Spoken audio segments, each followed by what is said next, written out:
The Caldwell Grand Hotel ran like a machine, marble floors, polished brass. Staff who smiled on cue and disappeared when they weren't needed.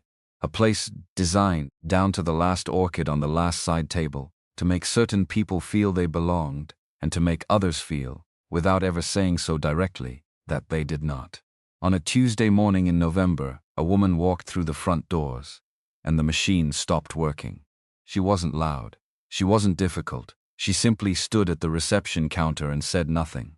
And the nothing she said was louder than anything the three staff members, scrambling in front of her, could manage. Across the lobby, a man in a gray uniform watched.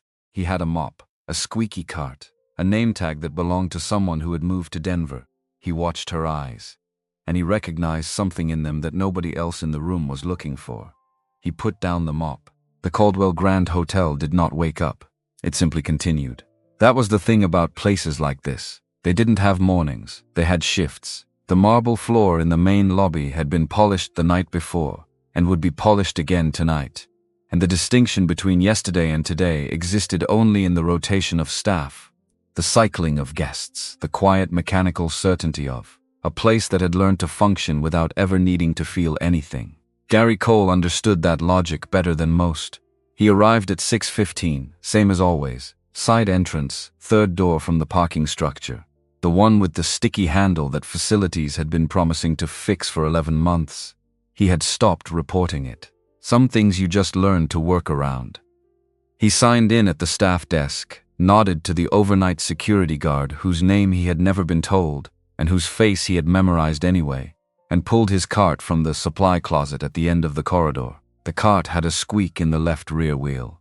He had learned to like it. It announced him before he arrived, which meant anyone who wanted to avoid eye contact with the man in the gray uniform had time to arrange their gaze elsewhere.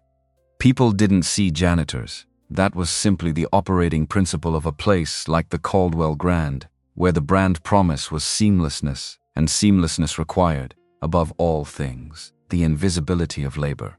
Gary had studied invisibility, formally, academically. He had spent 14 years at a university teaching graduate students how language shapes perception, how the words a culture chooses to silence reveal more about that culture than the words it chooses to amplify. He had written papers on it, 2 books. One of them had been translated into 4 languages, which he had always found privately amusing, given that the subject was the limits of translation. That was a long time ago. He pushed the cart through the lobby's service corridor, the squeak of the wheel marking his passage through the fluorescent quiet. The hotel above him was already stirring. He could hear it in the way buildings speak, the muffled rhythm of elevator doors, the distant percussion of room service carts, the low hum of the ventilation system cycling through another mechanical morning. He had learned to read a building the way he used to read a text, layer by layer, what was being said, what wasn't. The main lobby came alive around 7. Gary was usually finished with the East Wing corridors by then, which meant he caught the lobby's first hour from across the room, near the brass luggage carts, polishing glass or wiping baseboards while the day staff took their positions and the first guests filtered down from the upper floors.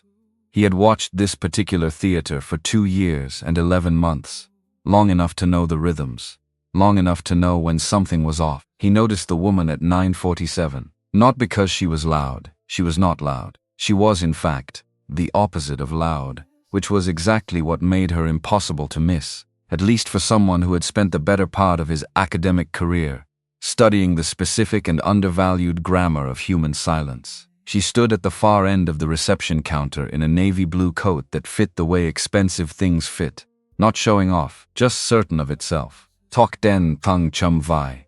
Skin pale and composed, the kind of composed that isn't the absence of expression, but the disciplined management of it. She held her hands loosely in front of her, fingers just touching. Her chin was level, and her eyes, when Gary tracked them from across the lobby, were doing something particular. They were reading the room, not anxiously, not the way a person reads a room when they're lost or frightened or trying to find a familiar face. She was reading it the way an auditor reads a balance sheet, methodically, without judgment and without mercy. Her assistant stood slightly behind her, and to the left, a younger man in a dark jacket who had the specific posture of someone trying very hard not to look as alarmed as he felt. He was cycling through his phone with his thumb in tight, repetitive loops, the same gesture over and over, the way people do when they're waiting for something to happen, and they already know they won't like it when it does. At the counter, 3 members of the front desk staff had reached the particular variety of professional desperation that manifests as performative calm. Their faces were doing the hotel's brand promise. Their eyes were not. Gary stopped polishing. Not dramatically. His cloth just went still against the glass tabletop, and he stood there and watched. The senior front desk manager, a careful young woman named Priya, who Gary respected because she always thanked the cleaning staff when no one was watching, leaned forward slightly. Her voice was professional and gentle and completely failing to land. She gestured toward the computer screen.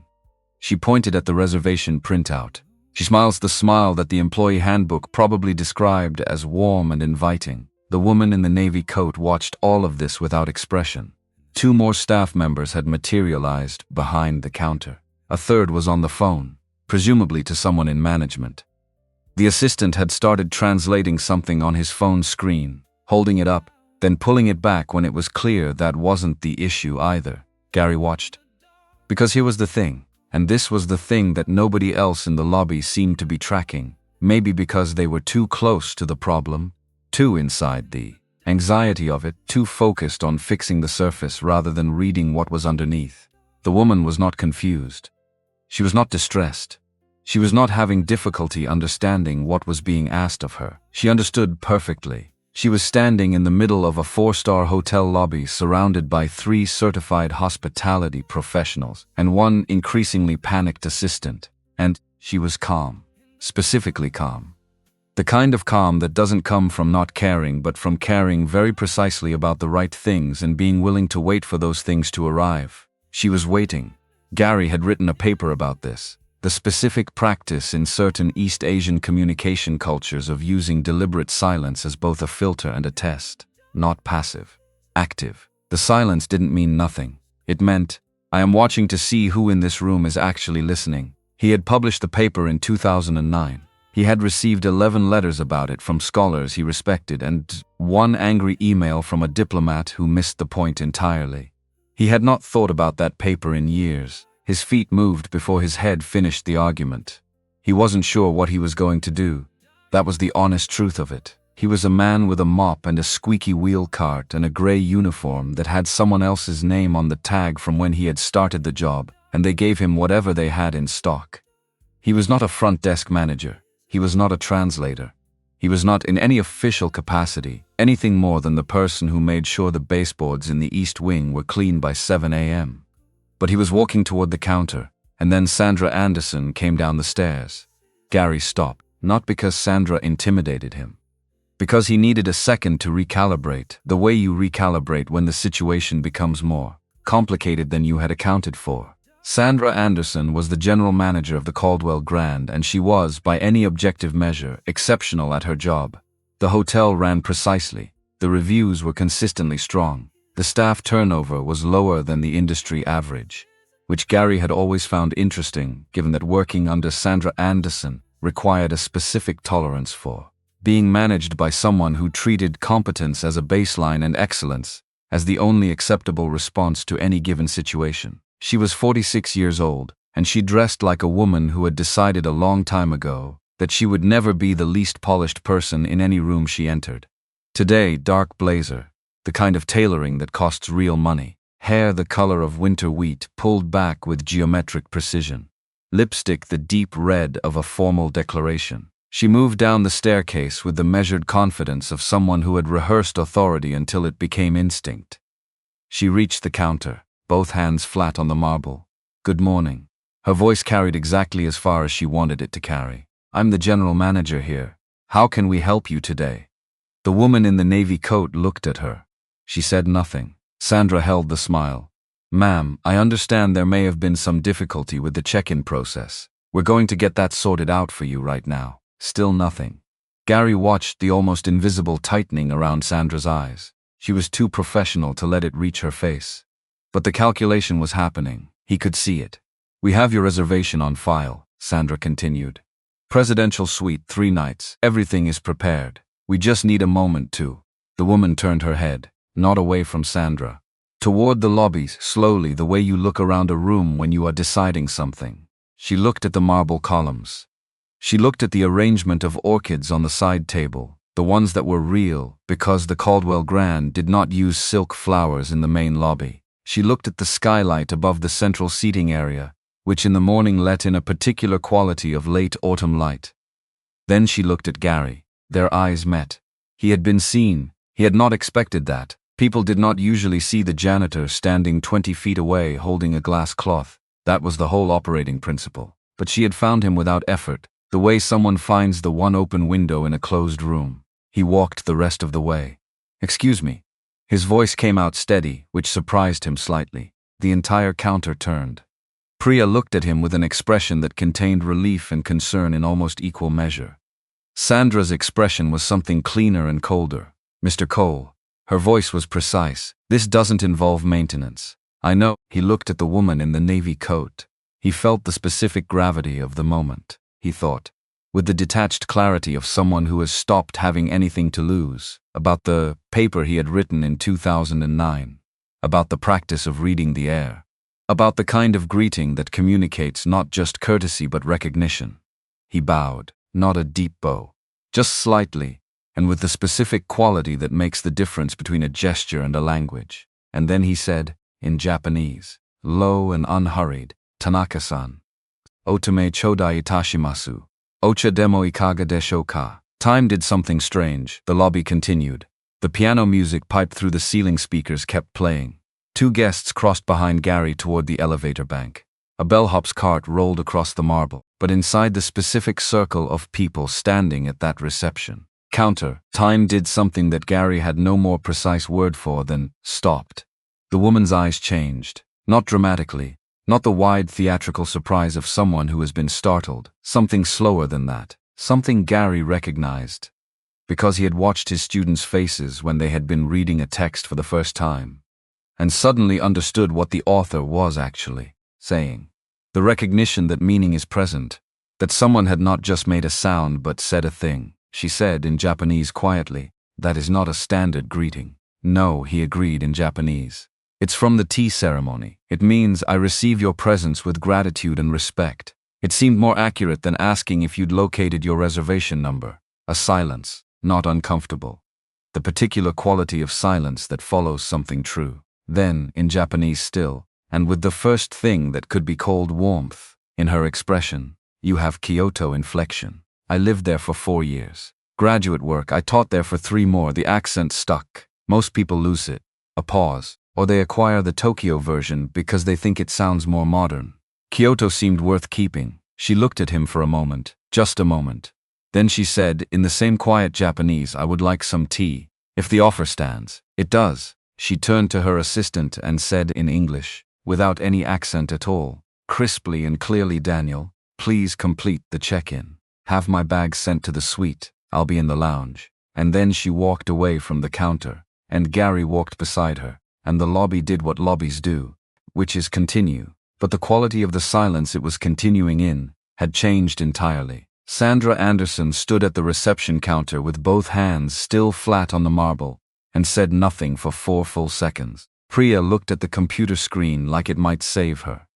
The 2 other staff members found things to do. Daniel Lopez, the assistant, let out a breath that he had apparently been holding for some time, pulled out a credit card, and said, "1 room, presidential suite, 3 nights, under Tanaka." The lounge was at the east end of the lobby, separated from the main floor by a half wall of frosted glass and a shift in the lighting, warmer, quieter, the kind of light that suggested the people within it were allowed to exhale. Gary brought the tea himself from the small service station the lounge shared with the adjacent bar, Sencha. Not the best the hotel had, but genuinely good, which put it ahead of most things the Caldwell Grand served with careful presentation and mediocre substance. He set the cups on the low table between them. Keiko Tanaka had removed her coat. She sat with the posture of a person who does not know how to be fully at ease in most rooms, but has learned to appear at ease, which is a different and more exhausting skill. Her jacket was the same color as the coat. She held her hands in her lap. She looked at the tea, then at him. "Where did you study?" still in Japanese. It felt right to stay in it, like a room that was appropriately sized for the conversation. Georgetown for the graduate degree, linguistics and cultural communication, then a fellowship in Kyoto that became a teaching position. You specialized in? Communicative silence in East Asian cultures, the specific grammar of what isn't said. He picked up his cup with both hands, the habit of it, though he had no reason to be formal here. I wrote my thesis on a concept that roughly translates as reading the air, the ability to perceive the meaning present in an exchange beyond the words actually spoken. She was quiet for a moment. You were watching me from across the lobby. Yes. What did you read? He considered the honest answer, which was the only kind worth giving. That you weren't lost, that you were waiting, that the silence wasn't a failure to communicate, it was the communication. She looked down at her cup. Most people assume silence is a problem to be solved. Most people are afraid of what silence might say if they let it. She didn't respond to that immediately. She lifted the cup, held it the way people hold hot things when they want to feel the warmth, rather than just drink the contents, and looked out the frosted glass toward the movement of the lobby beyond. I don't use English in professional contexts when I'm evaluating something, she said finally. Not anymore. I made a decision about that years ago. Why? Because I wanted to see who was willing to do the work of meeting me. Before I committed to anything, a pause, it's a filter. Gary nodded. He understood this with the precision of someone who had studied it academically, and then, in the past several years, had lived it from the other direction, being the person who wasn't being met, being the person the filter sorted out. It also shows you something about the room, he said, about what the room thinks competence looks like. Her eyes came back to him. Sharp, the word that came to mind. Not unkind, just sharp, the way well-made things are sharp without apology. You're perceptive for a man who came over here with a glass cloth. Didn't have anything better to offer. You offered the right language. He looked at his own cup. I offered what I had. It happened to be enough. It doesn't usually work that way. Another silence. This one had a different quality. Not the silence of waiting, but the silence of two people settling into the same room. What happened? She asked it without preamble, in the direct way of someone who doesn't have time for elaborate approach. You're clearly not a maintenance worker. I mean, you are, but you aren't. So what happened? He thought about how to answer, not about whether to answer. He had made peace years ago with the fact that honesty was the only thing that didn't eventually exhaust him. My wife died 7 years ago. It was fast. It felt like it was fast. Afterward, I had a daughter to raise in a position at Georgetown that required the kind of presence I wasn't able to give, and a life that had made a certain kind of sense before and then didn't. He looked up. You know the phrase that happens when the architecture of your life was built around something, and then that thing is gone. The walls are still standing, but they're not holding anything. She said nothing, but she was listening. He could tell the difference by now between people who waited for their turn to speak and people who actually listened. It was one of the first things he had taught his students to look for. I took whatever work I could find that let me be home. For a while that was tutoring. Then this. He turned the cup in his hands. It turned out I was good at being invisible. I had studied it long enough. You're not invisible, she said. Today I am considerably less invisible than usual. Something shifted at the corner of her mouth. Not quite a smile. The territory just before a smile. Whose name is on your uniform? He glanced down at the tag. A man named Patterson who left for a job in Denver 3 months ago. Facilities said they'd order a new one. I stopped asking. This time she did smile. Small, controlled, real. The kind that doesn't perform itself. Gary felt something he had not felt in a long time, which was the particular ease of being in a conversation with someone whose intelligence was moving at the same speed as his. He had forgotten what that felt like. He had been around people for 3 years, hundreds of hotel guests, dozens of colleagues, his daughter's friends, the parents at school events, all of them good people, most of them perfectly interesting, but operating at a frequency that required him to translate constantly, to slow down, to simplify, to edit, to be less. He had gotten so used to being less that he had almost forgotten what more felt like. You said you're evaluating something, he said. The hotel. We're looking at venues for a technology summit. 500 attendees, 3 days, significant international attendance. What happened at the counter today was relevant information about the venue. Relevant how? My events draw people from many parts of the world, many languages. many communication styles. What I observed in that lobby tells me something about how this hotel would manage the inevitable moments of cross-cultural friction during an event of that scale. She looked at him directly. It was not encouraging. He thought about what she had said, and what she had not said. You came in expecting that, or something like it. She didn't answer, which was, of course, an answer.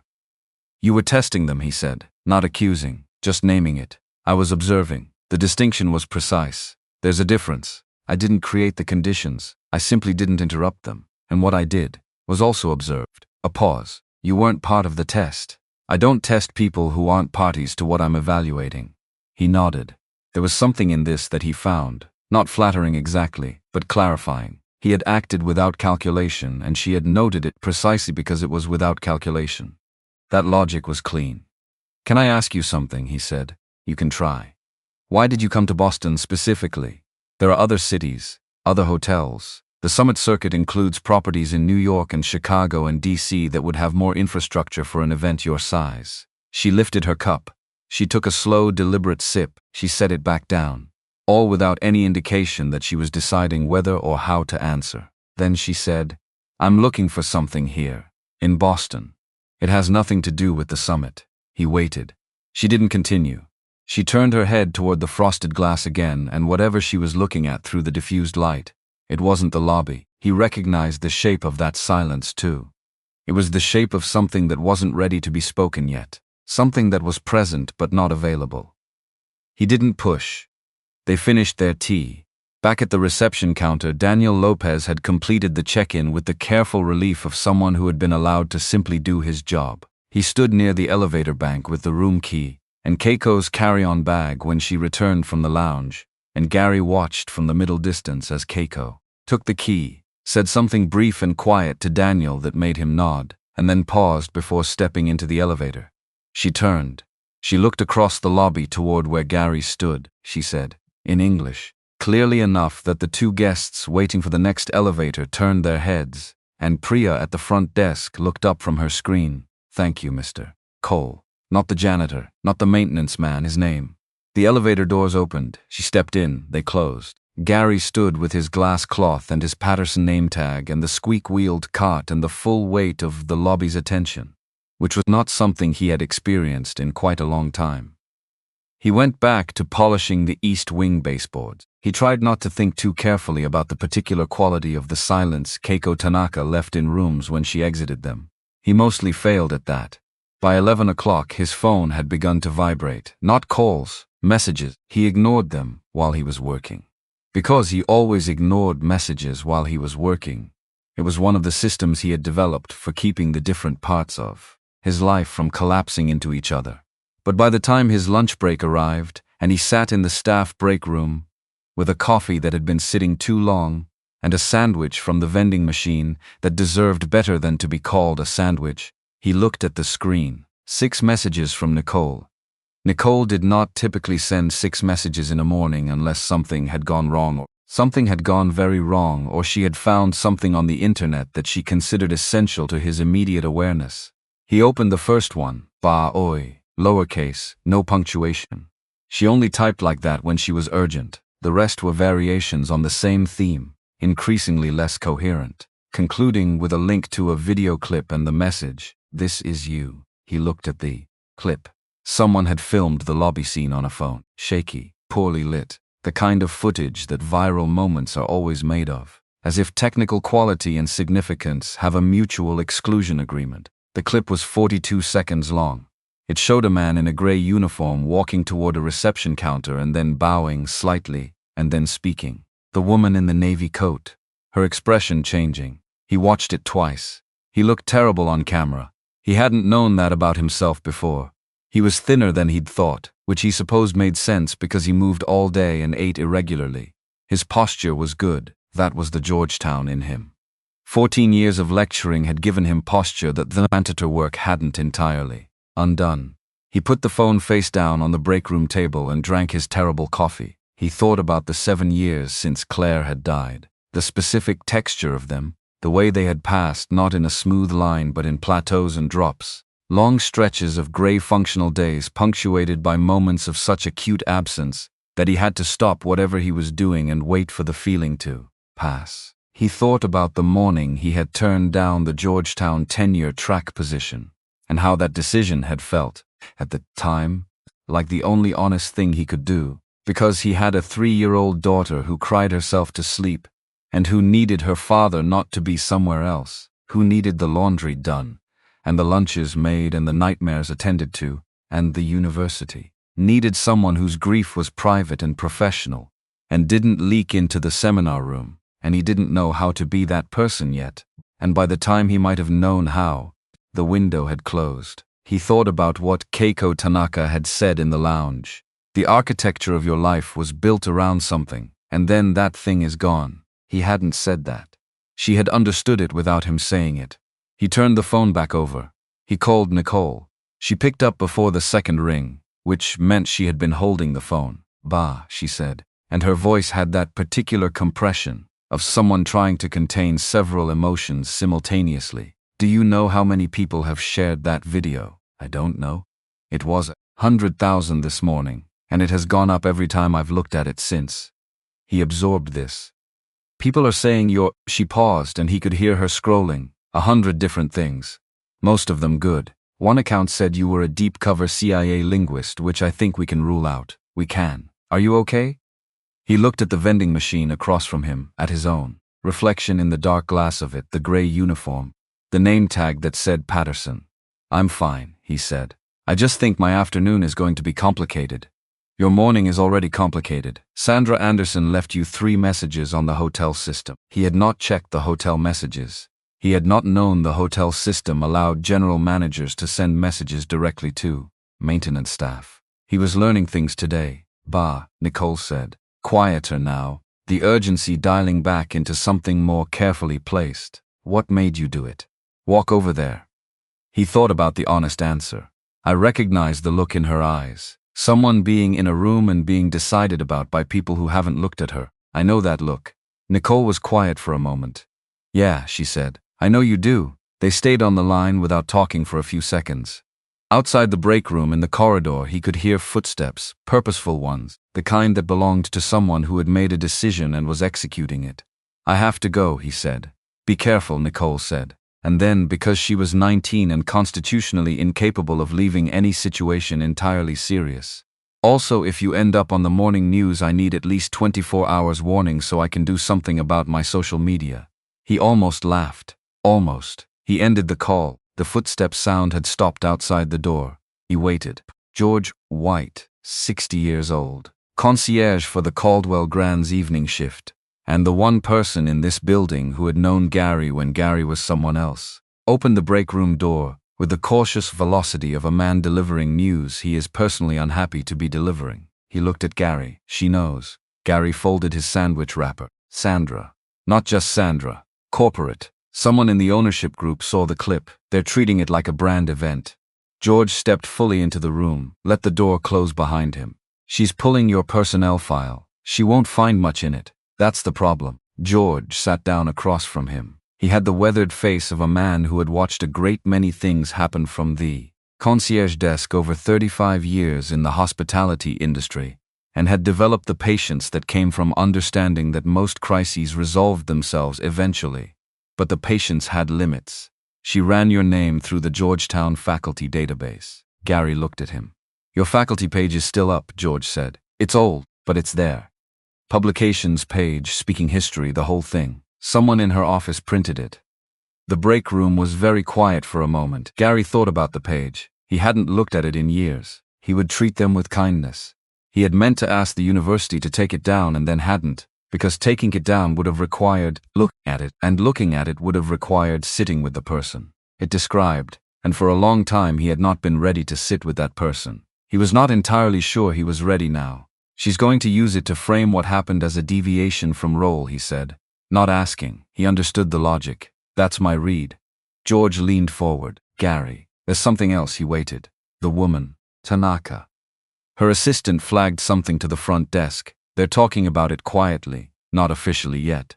George lowered his voice even though there was no one else in the room. She didn't request a translator. She didn't contact the hotel ahead of time about communication accommodation. She came in with her own assistant who speaks English perfectly, and she still didn't use English at the counter. I know. That's not someone who needed help communicating, I know. George looked at him for a moment. What was she doing? Gary looked at the Patterson name tag. He thought about the paper he had written in 2009, the 11 letters from scholars he respected, and the one email from the diplomat who had missed the point entirely. She was finding out who was actually there, he said. Behind all of it, the marble and the orchids and the staff uniforms. She was finding out if there was anyone actually there. George absorbed this, and she found you. She found me. They sat with that for a moment. Then George's radio crackled at his hip, and he stood, smoothing his jacket with the automatic dignity of a man who had not stopped being professional in 3 decades and was not going to start now. He paused at the door. For what it's worth, he said quietly. The whole downstairs knows what you did. Kitchen, housekeeping, security. They're saying things I haven't heard said around here in a long time. What things? George considered. That it mattered. What you did. He opened the door. That it mattered to the people who didn't do it. Not just the person you did it for. He left. Gary sat in the break room for another 2 minutes. He finished the coffee. He put his phone in his pocket. He stood up and straightened the gray uniform with its wrong name tag. And he thought, not for the first time and not with any particular bitterness, about the specific geography of invisibility. About how a person could be completely unseen for nearly 3 years, and then, in the space of 42 seconds, become the thing that every person in a lobby was looking at. He was not prepared for that. He was not sure what he was prepared for anymore. He pushed through the break room door and back into the corridor, where the fluorescent light was the same, as it always was, and the squeak of his cartwheel announced him down the hall as it always had, and the Caldwell Grand Hotel continued the way it always continued, except that somewhere on the 14th floor, a woman who had walked away from a reception counter and asked a janitor to have tea with her was sitting in the presidential suite and looking out at the Boston skyline. And somewhere in her luggage, though Gary Cole did not know this yet, there was a letter. He would not know about the letter for some time. But it was there. The call to the Department of Defense happened at 7:48 a.m. on a Wednesday, which was otherwise an unremarkable morning in Boulder, except for the fact that Elizabeth Jones had not slept, again, and was sitting behind her desk, with a legal pad of notes she'd made between 2 and 4 a.m., and a posture that communicated nothing about the internal cost of what she was about to do. James sat across from her, not at the conference table, at the small secondary table by the window, the one that didn't carry the weight of formal meetings. He was there because she'd asked him to be there, and because he'd said he would be, and those 2 facts were sufficient. He had coffee, she had water. He noticed she hadn't touched the water. She dialed. Speaker. The contracting office picked up on the 3rd ring. The man on the other end had the voice of someone who'd been in procurement long enough to have heard every version of every conversation that was about to happen, and his tone communicated this without being unkind about it. Apex Rotorcraft. He said it like reading an entry. Miss Jones, thank you for taking the call on short notice. No warm-up, no performance. She'd done the performance for 2 years, and it had produced, among other things, a pilot fired for being accurate. We have a technical issue that requires a 3-week extension on the demonstration timeline. I'm calling to tell you before the paperwork, because you deserve the actual explanation, not the official version of it. A pause from Ohio. We're listening, she explained it. The hydraulic compensator, the lag, the 6 months it had been present, and the 4 months the engineer who'd identified it had been systematically not heard. She explained it without softening any of those facts. James watched her face while she spoke and saw the particular quality of effort that was not about managing her own fear, but about resisting the practiced instinct to make the hard parts less hard. Every sentence cost something. She paid it. The man in Ohio was quiet for a moment after she finished. Meridian completed their demonstration 2 days ago, he said.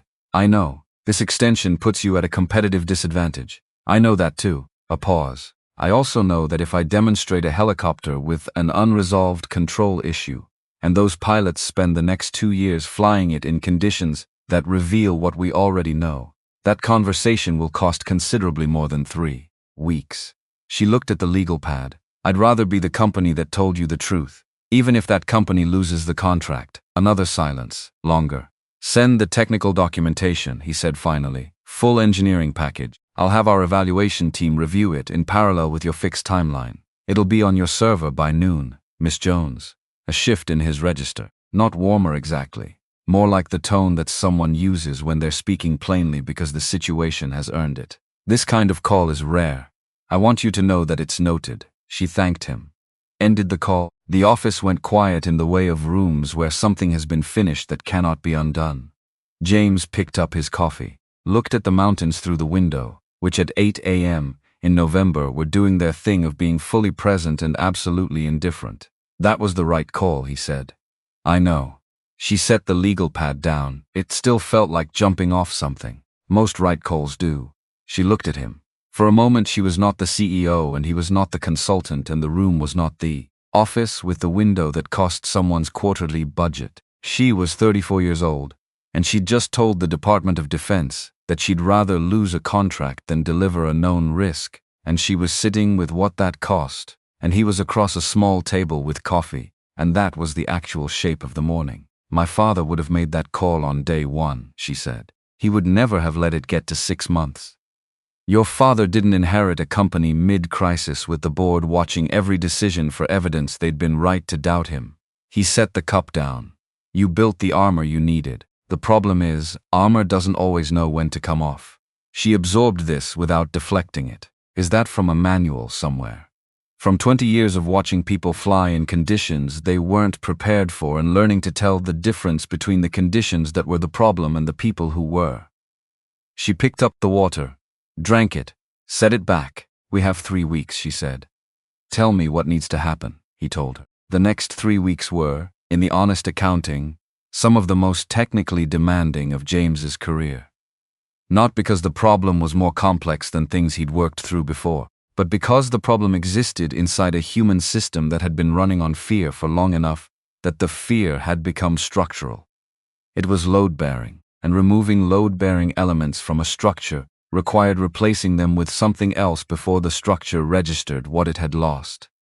He worked with Kei Chen and the hydraulics team every morning from 6 until noon. In the afternoons he reviewed Brian's flight notes and cross-referenced them with the telemetry data from the early test runs, building a picture of exactly how the lag had manifested in real flight conditions at different power settings and airspeeds. This was the work that nobody else in the building could do, because it required reading a pilot's physical description of a machine's behavior and translating it backward into the mechanical cause, and that translation required having occupied both sides of the equation for a combined 2 decades.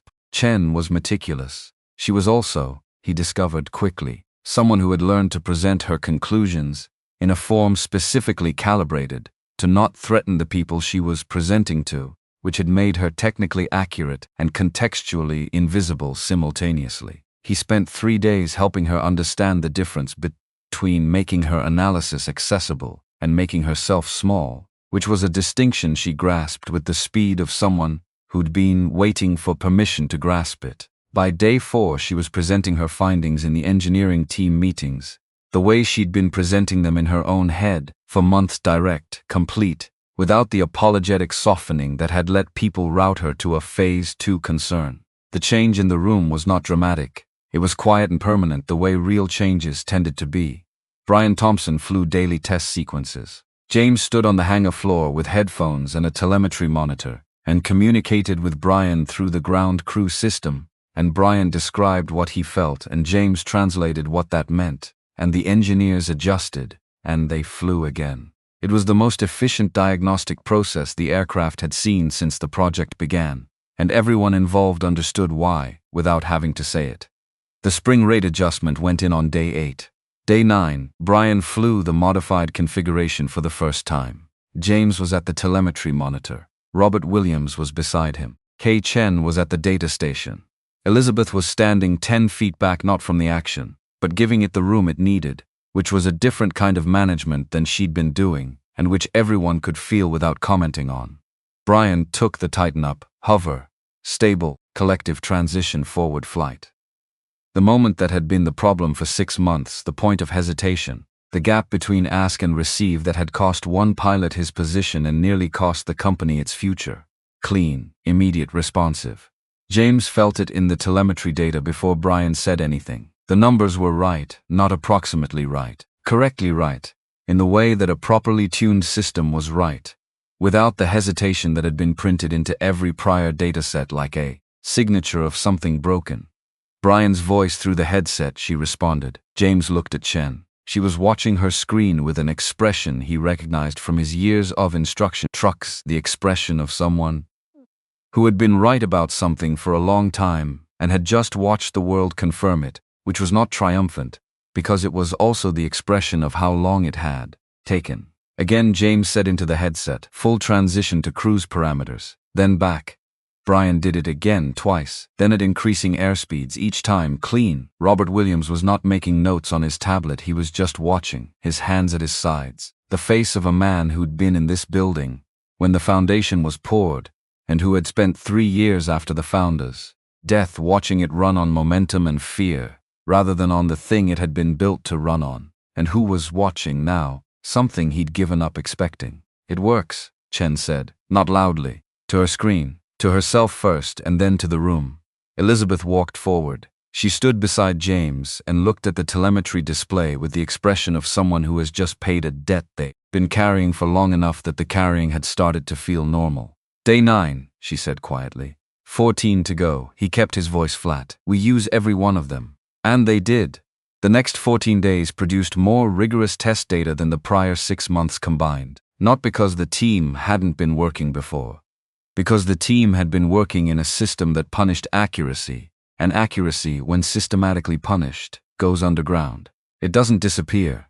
It sits in legal pads and phase 2 concerns, and the private arithmetic of engineers who've calculated that being right has a cost they can't afford. And when the system stops punishing it, accuracy comes back up. Quickly, all at once, with the force of something that has been compressed. K. Chen found the harmonic resonance issue on day 18. James found it first, technically. He was reviewing an extended endurance dataset and saw the pattern of vibration signature building at a specific RPM band during sustained cruise, consistent enough to be a characteristic rather than an anomaly. The kind of thing that wouldn't manifest in short demonstration flights. The kind of thing that would show up at hour 47 of operational deployment on a day when nobody was looking for it. He brought it to Chen at 7:15 a.m. on day 18. Showed her the data. She looked at it for 90 seconds and said, transmission mount, harmonic resonance. We need a damping system. 3 additional days minimum, possibly 4. She was already pulling up schematics. The DOD timeline, I'll handle the timeline. He pulled out his phone, designed the fix. He texted Elizabeth, new issue. Transmission mount resonance. Need to talk. 5 minutes. She replied in 40 seconds, office. He walked through the building, the way he'd walked through it for 6 months. Past the spaces he'd cleaned and the water fountain where Phil sometimes refilled his bottle, and the corridor, where Donna's office light was always the first on in the morning and the last off at night. Except now people looked up when he passed and used his name, and occasionally stopped him with questions that were actually questions rather than politeness. He was getting used to it, not comfortable with it. Getting used to it, which was different. Elizabeth's office was in the same configuration as it had always been, efficient, without sentiment, the kind of space that communicated authority through what it excluded rather than what it contained. She was standing at the window when he came in. How bad, she said. Not bad, serious. Harmonic resonance in the transmission mount, it's not a design flaw, it's a tuning issue. We add a damping system. It's solvable. Timeline, 3 to 4 days design and fab. 2 days of integration testing. We push the demonstration by 1 week. She turned from the window. That's the second extension. Yes, I'll call them with you. He held her gaze. Same approach as last time. Full transparency. Here's what we found. Here's what we're doing about it. Here's why it matters that we found it before deployment rather than after. She looked at him for a moment. The calculation was running, he could see it. But it was running differently than it had run 25 days ago. The weighting had changed. The inputs were the same. Fear and risk and competitive pressure, and the fact that Meridian had finished their demonstration a month ago. All of it was still there. It was just running through a different architecture now. One that had, in the last 25 days, quietly updated its understanding of what the most expensive option actually was. Same answer as last time? She said. Same answer. Tell the truth and pay the cost. Tell the truth and pay the cost. A pause. Elizabeth. This is the last one. After this fix, you're demonstrating a helicopter that we have validated exhaustively, that we understand from the molecular level of its hydraulic circuit to the vibration signature of its transmission mount. What you're bringing to the DED in 8 days is not impressive looking. It's correct. Those are different things, and the people in that room have been around long enough to know the difference. She sat down. He waited. My father built this company on the principle that the most important thing was what the aircraft did the 400th time, not the first time. She looked at the legal pad. I forgot that for about 3 years. You're remembering it now. At substantial cost. Most important things. Cost something substantial. He stood. I'll set up the call. The second call to the DoD contracting office was shorter. The man in Ohio listened to the technical summary, asked 2 specific questions that told James the evaluation team had actually read the full engineering package from the first extension, and then said something James hadn't expected. Colonel Smith. The shift in address was deliberate. Our evaluation team flagged the initial hydraulic issue 2 weeks ago as the exact failure mode described in the Air Force Rotorcraft Operations Review from 2019. The one you contributed to. James was quiet for a moment. I wasn't sure that would be findable. We found it. A pause. The fact that your analysis from 6 years ago and your current diagnostic of this aircraft are consistent suggests we're not dealing with someone who has opinions about helicopters. We're dealing with someone who understands them at the structural level. Another pause. The extension is approved. We'll have our technical team on site for the demonstration. After the call, Elizabeth leaned back in her chair and looked at the ceiling. The 2019 operations review, she said. I wrote part of it 3 months before the injury. He picked up his coffee. It's classified at a level where it shouldn't be findable without clearance, which means their evaluation team has clearance, which means they were already looking at us more seriously than the competition timeline suggested, which means the first extension didn't hurt us as much as I thought. The first extension told them who they were dealing with.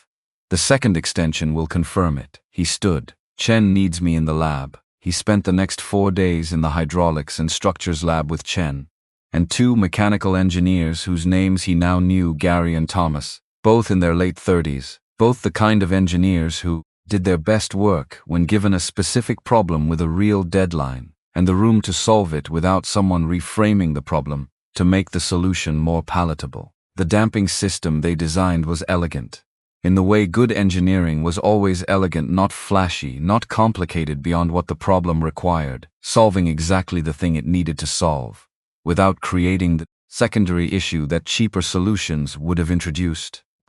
James tested the integration at the component level before it went into the aircraft.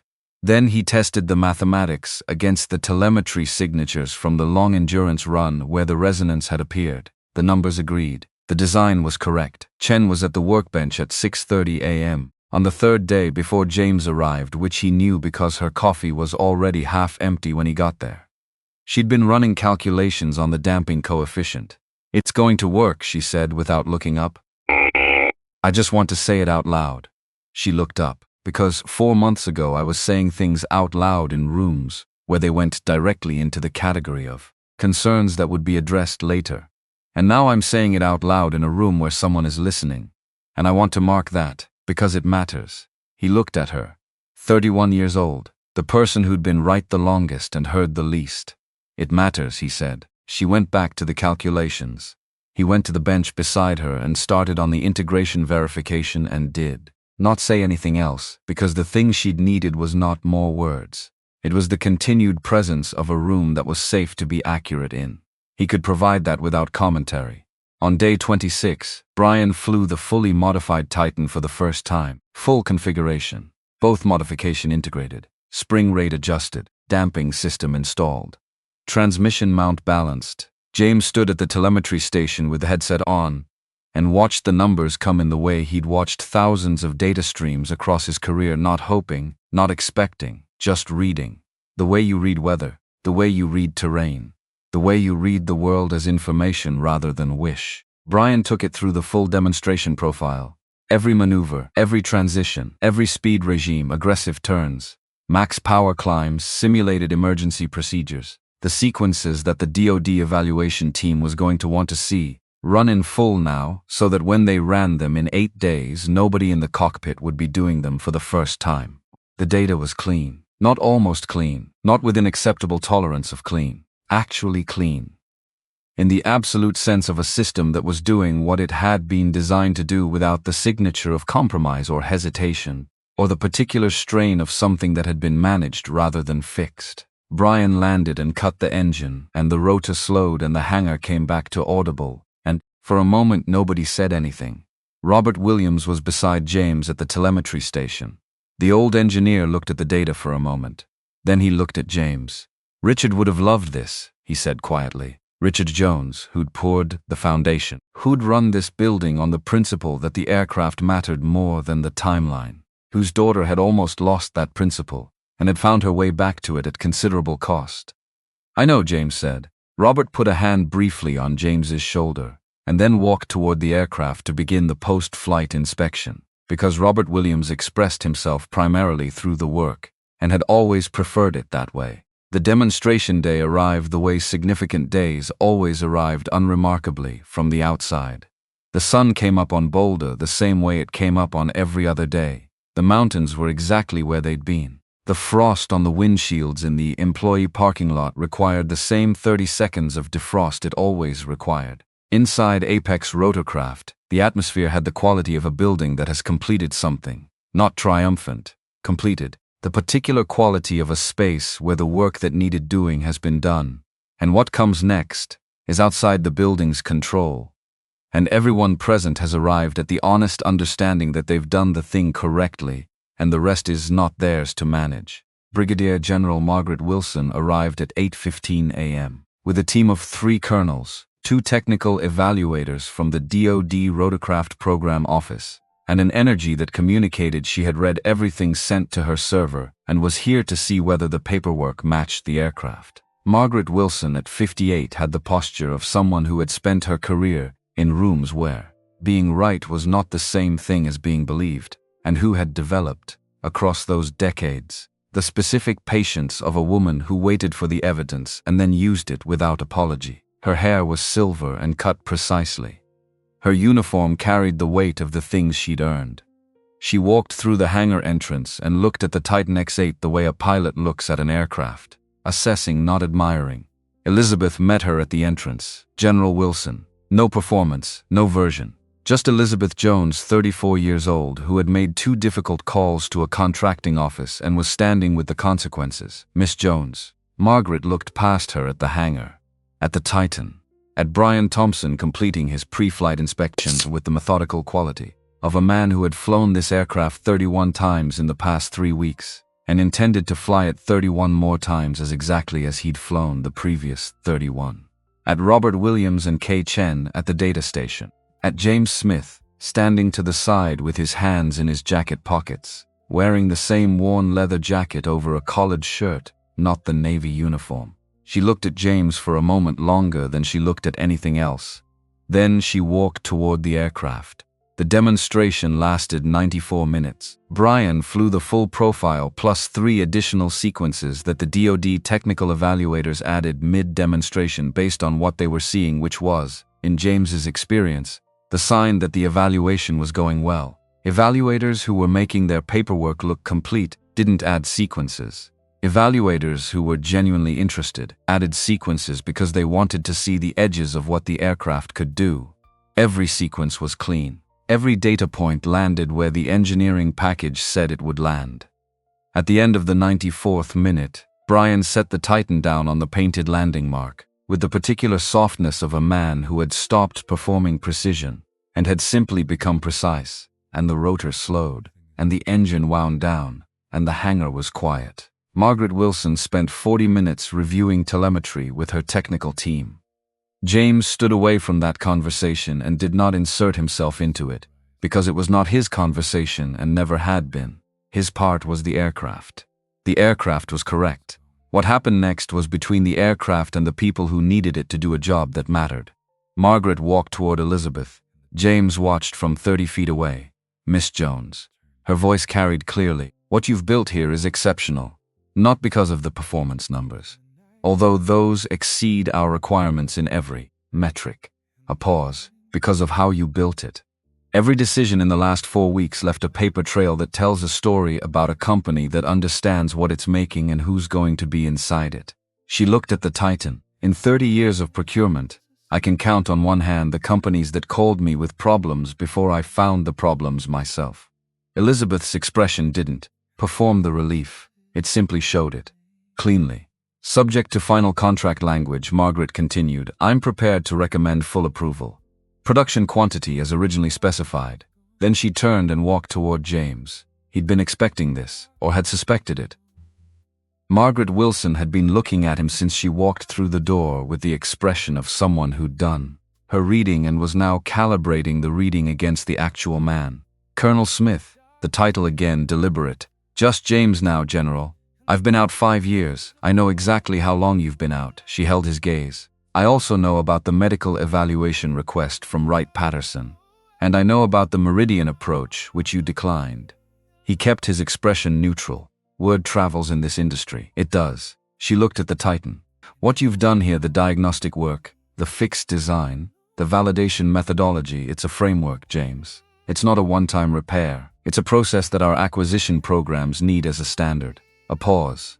I'm not offering you a return to active duty. That door is yours to understand. I'm offering you a contract role technical advisor to the Rotorcraft acquisition program. Part-time, remote where possible, travel as needed, which would be manageable. The kind of role that was built for the kind of knowledge you have, which is not replaceable by someone younger, with fewer hours.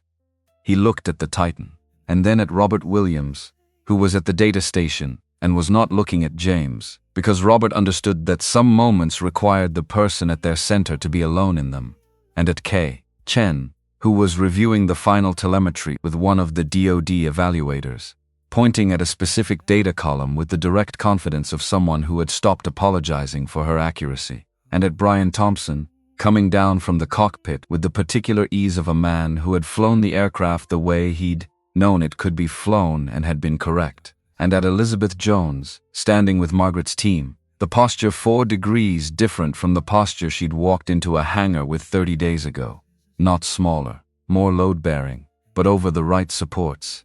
And at Kevin, who was not here but was everywhere in the sense that the reason for all of it, the 6 a.m. shifts, the 3 p.m. departures, the limits he'd held and the door he'd opened, Kevin was the entire architecture. My son comes home from CU Boulder on Fridays, he said to Margaret. I'm available every Friday at 4 p.m. and not before. Margaret looked at him for a moment. Then something changed in her expression, not softening, but a shift.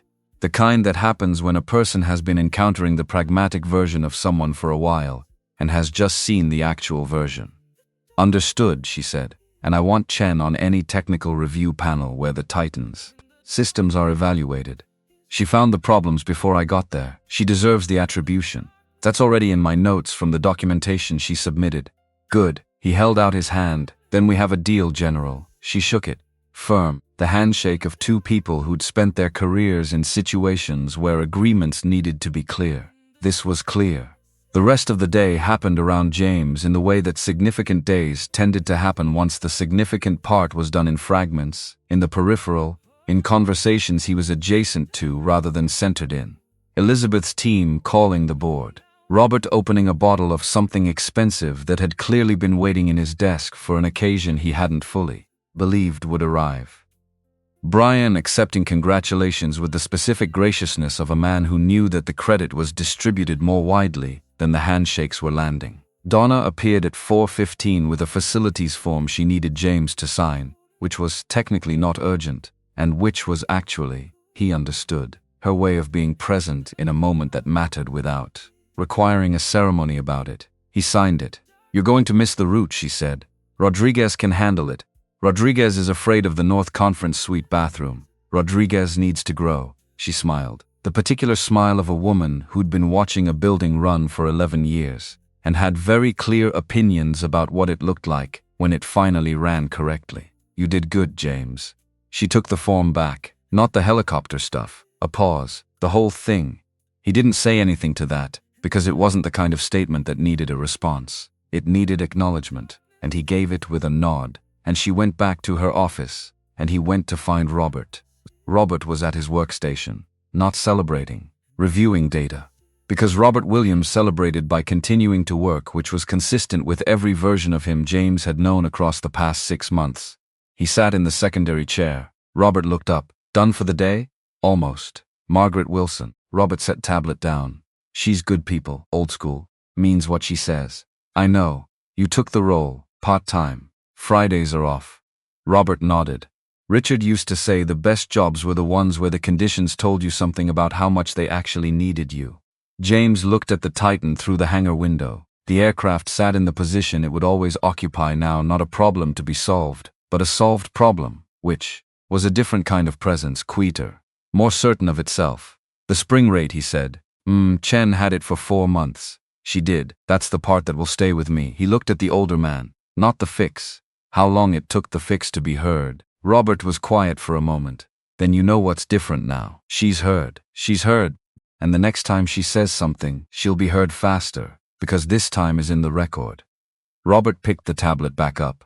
That's the thing about getting it right once. It changes the prior for every time after. The institution starts to learn. James sat with that for a moment. It was true in the way that structural things were true, not dramatically, not with the emotional weight of a better story, just correctly. The building had learned something. Kay Chen had a different position in it now. Brian Thompson had a different position in it. Elizabeth Jones had a different position in it. One she'd earned by choosing the expensive thing twice in a row when the cheaper thing was available. The building was not fixed.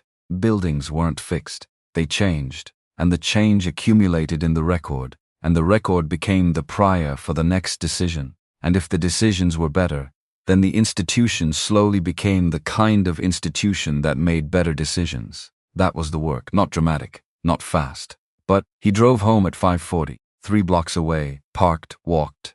The November dark was coming down fast the way it did in this latitude in this month, 4:30 sunset, the sky going from gold to gray to black in the time it took to walk a residential block. The mountains had vanished again. They did this. They were still there. You knew they were still there. He called Kevin from the front step. First ring.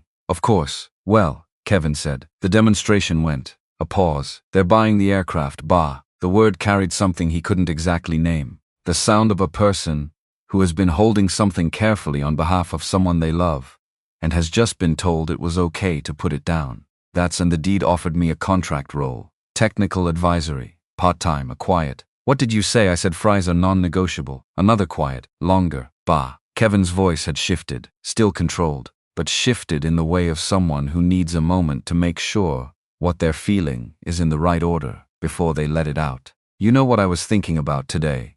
In my fluid dynamics lecture, your exam is. I know when my exam is. I was thinking about the first time you explained lift to me. I was 9. We were in the backyard. You used a piece of paper and the garden hose to explain Bernoulli principle. A pause. I didn't understand it then. I did, sort of. But I understand it now, because I'm in the lecture. And the professor is drawing the exact same diagram you drew on the back of a grocery list in the backyard. And I'm sitting in the lecture hall, thinking my father taught me this. My father, who has been cleaning windows for 6 months, who has 9,000 hours, who has been this whole person that nobody knew about. Another pause. I just sat in the lecture and kind of held that for a while. James stood on the front step in the dark. The wind off the mountains was cold. The kind of cold that was clean rather than bitter. The kind that clarified rather than punished. The garden hose, he said. The garden hose. I couldn't find the right materials. Bah, a garden hose and a piece of paper. That's what I learned Bernoulli from. Kevin's voice was steady. The way it got when he wasn't performing anything, when he was just being exactly who he was. I just wanted you to know that, before you go inside, before the day is over. He stood on the step for another moment. The mountains were out there in the dark. Enormous and quiet and entirely themselves, regardless of the weather or the season or what was happening at the base of them. He went inside, made dinner. The hot sauce Kevin had brought from his first week at college, which had become, without formal announcement, the household's permanent condiment. He made enough for one but set 2 plates out of habit, and then didn't correct it, because the habit was the point. The habit of setting a place for Kevin was the continuous, present tense fact of Kevin being part of the household even when he wasn't in it. He ate. He looked at Laura's photograph. They bought the helicopter, he said. The one with the hydraulic lag. We fixed it. Chen figured it out 4 months before anyone listened, and then someone listened, and then we fixed it. He picked up the fork. Robert says the institution learns. He might be right about that. The photograph. The camping trip. Mountains in the background. Kevin called me today from a fluid dynamics lecture. A pause. He remembered the garden hose. He finished dinner, he washed the dishes. He sat at the kitchen table with his phone face up this time, not face down. And he looked at the notes he'd made during the technical review sessions, spring rates and damping coefficients and telemetry signatures, and the particular signature of a harmonic resonance that built slowly in sustained cruise and manifested at hour 47 of a deployment nobody had been running long enough to see. He looked at the notes for a while. Then he put the phone down and pulled the drawer open. The military ID was there. Laminate yellowing, photo from 12 years ago. The man in the photo had borrowed his face and his hands and his particular way of holding himself when things required full presence. He looked at the ID for a moment. Then he put it back. Not because it was over. Because it wasn't what defined the forward. It was the record accurate, important, belonging exactly where it was. And the forward was something else. Something that included the work he'd done over the past 30 days. And the role he'd agreed to with Margaret Wilson. And the conversation he'd had with Kevin about Bernoulli Principle, and garden hoses and a 9-year-old who hadn't fully understood it at the time. The forward was the man who showed up at 6 a.m., not because the cart needed pushing but because the aircraft needed fixing, and the engineer needed hearing and the building needed a different example of what leadership looked like when it didn't mistake the performance of certainty for the thing itself. He was 40 years old. He had 9,200 hours. He had Fridays. He closed the drawer. Outside, the November night was doing its usual thing, cold, clear, the kind of sky that came after the cloud cover broke, more stars than the city usually let you see, the mountains invisible in the dark, but absolutely present in that things were present when you'd learned to know them well enough, that the evidence wasn't required. He went to bed at 9:30. He slept. In the morning he would not push the cart. He would sit across from Chen and review the final integration test results, and he would call the DoD technical office, and he would start building the training framework that would teach other pilots to fly the Titan the way it was meant to be flown. And at 2:30 he would drive to the 3 blocks away parking spot and walk to his truck and drive to CU Boulder and pick up Kevin for the weekend. And they would stop at the diner on Baseline that Kevin had discovered in September and would probably argue about what to order. And Kevin would get the thing he always got, and James would eat half of it. And on the drive back, Kevin would tell him something he'd learned in fluid dynamics. And James would tell him something he'd learned in 30 years of flight. And the translation between those two things would be, as it had always been, the clearest kind of conversation either of them knew how to have. Not every morning was this. Not every day arrived with the particular quality of having completed something, but this one had. And the mountains were out there in the dark, patient, unmoving, entirely themselves, waiting without urgency for the sun to come up and make them visible again. The video hit 300,000 shares before Gary's afternoon shift ended. He knew this because George texted him at 2:47 p.m. with a number and a single period after it, which was George's version of alarm. George was not a man who used punctuation for decoration. A period meant, this is real, this is happening, this is the kind of thing that has consequences.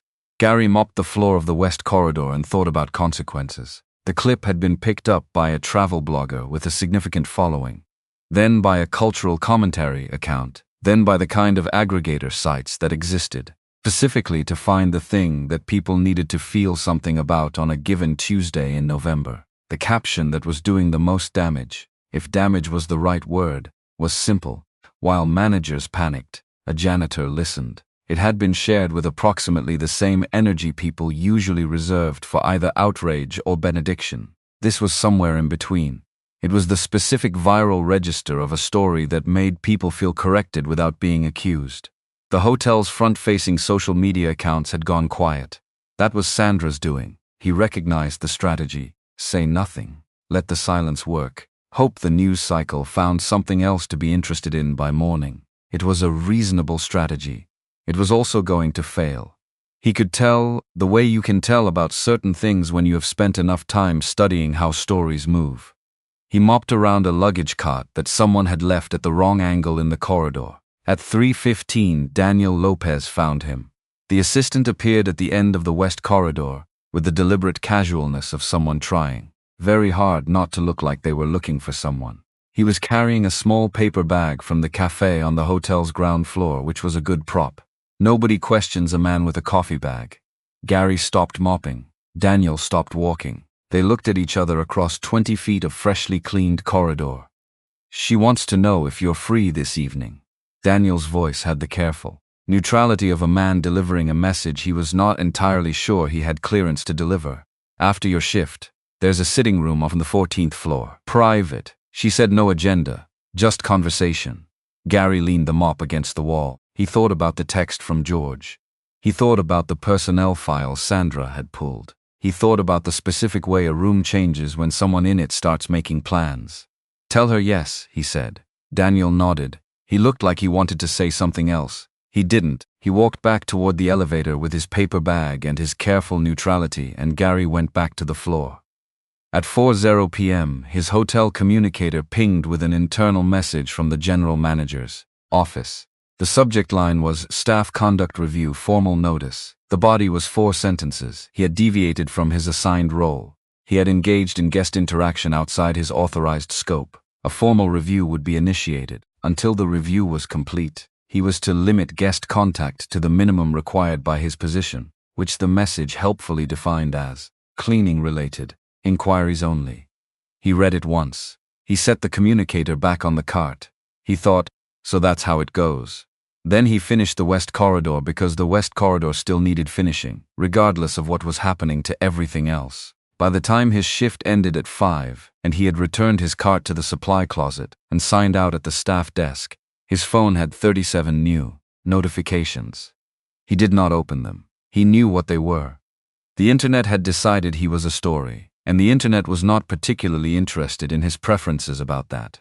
He changed out of the gray uniform in the staff locker room. He put on the civilian clothes he'd arrived in, dark jeans, a collared shirt that was presentable without trying too hard, and he stood in front of the small mirror above the sink and thought about going home. He thought about the drive. Nicole's lit window when he pulled into the driveway, the leftover soup she would have reheated, because she always reheated the soup when she knew he'd be late. The particular safety of that, of walking into a place where someone had thought about your arrival. He thought, you could just go home.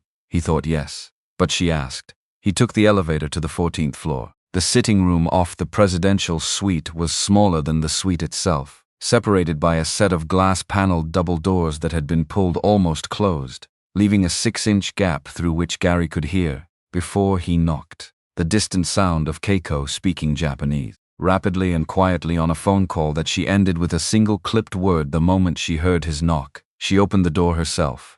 No Daniel, no other staff. She had changed from the navy coat to a simpler sweater, dark, and she had let her hair down from whatever it had been held in, and she looked, without the executive architecture of the lobby version of herself, like a person who was tired in the specific way that has nothing to do with sleep. She looked at him. You got the HR notice this afternoon. I know. Daniel monitors certain internal channels. She stepped back from the door. Come in. The sitting room had a window that looked northeast over the city. Boston at dusk was doing its specific November thing. The sky a bruised purple over the harbor, the lights of the waterfront just beginning to assert themselves against the failing daylight. There was tea on the low table. She had set it up herself. He could tell, because it was slightly imprecise in the way things are when they've been assembled without staff assistance. The cups not quite centered. The small plate of cookies clearly just moved from the amenity tray by the window. He sat in the chair across from her. She sat on the small sofa, tucked one foot beneath her, and regarded him with the expression he was beginning to recognize as her default, fully attentive, completely unreadable. They're going to try to make this about role violation, she said. Not a question, that's my read. And you found out I knew your name before I arrived. Also not a question. He looked at her. George mentioned that Daniel flagged something. I was told that you turned down a consulting offer from Tanaka Digital in 2018. She paused. Our internal communications team reached out to a dozen academics that year. Your name was on the list. East Asian communication strategy. We were expanding into several markets where the cross-cultural friction had been costing us. Relationships. She picked up her cup. You didn't respond to the outreach. He hadn't remembered it. He had a vague recollection of that period as one continuous gray wait. 2018, 2 years after Claire's death, Nicole 16, and quiet in the way that frightened him, the tutoring jobs barely covering the mortgage, the accumulated paper on his desk at home, forming a kind of archaeology of the life he had not yet figured out how to live without its center. He had not been checking email carefully. He had not been doing much carefully. I didn't respond to a lot of things that year, he said. I know that now. She said it without pity. Pity would have made it worse. This was just information, stated plainly, the way she seemed to state most things. Sandra Anderson found the outreach records. She's framing it as Keiko Tanaka sought out Daniel Cole before this week, suggesting the lobby incident was staged. He absorbed this. It wasn't. Obviously it wasn't. I had no idea you worked here. I had no idea where you were. A pause. I had, actually, completely lost track of you after 2018. The consulting outreach was a general list. I didn't personally compile it. But Sandra doesn't know that. Sandra doesn't care what's true. She cares what's manageable. Keiko set her cup down. She's going to try to use the connection to discredit you. Suggest collusion. Suggest you somehow engineered the moment for publicity. Gary thought about that. He thought about the 42 seconds of lobby footage, and the squeak-wheeled cart, and the Patterson name tag, and the 12 years of mornings he had spent being efficiently invisible in rooms full of people who were not thinking about him. He almost laughed. He chose not to because it would have taken too long to explain. She can suggest what she wants, he said. It will affect the review outcome. Probably. You're not concerned. He considered the question honestly. I'm concerned about a lot of things. Whether Sandra Anderson's review goes well is not in the top 10. Something moved in her expression. Not quite amusement, something adjacent to it. More like the recognition of a position she understood. She looked at the window.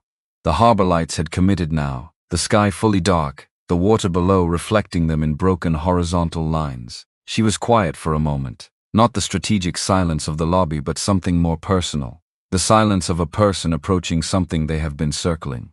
Mr. Cole, a pause. Gary. He waited. I came to Boston for 2 reasons. She kept her eyes on the window. The summit evaluation was real.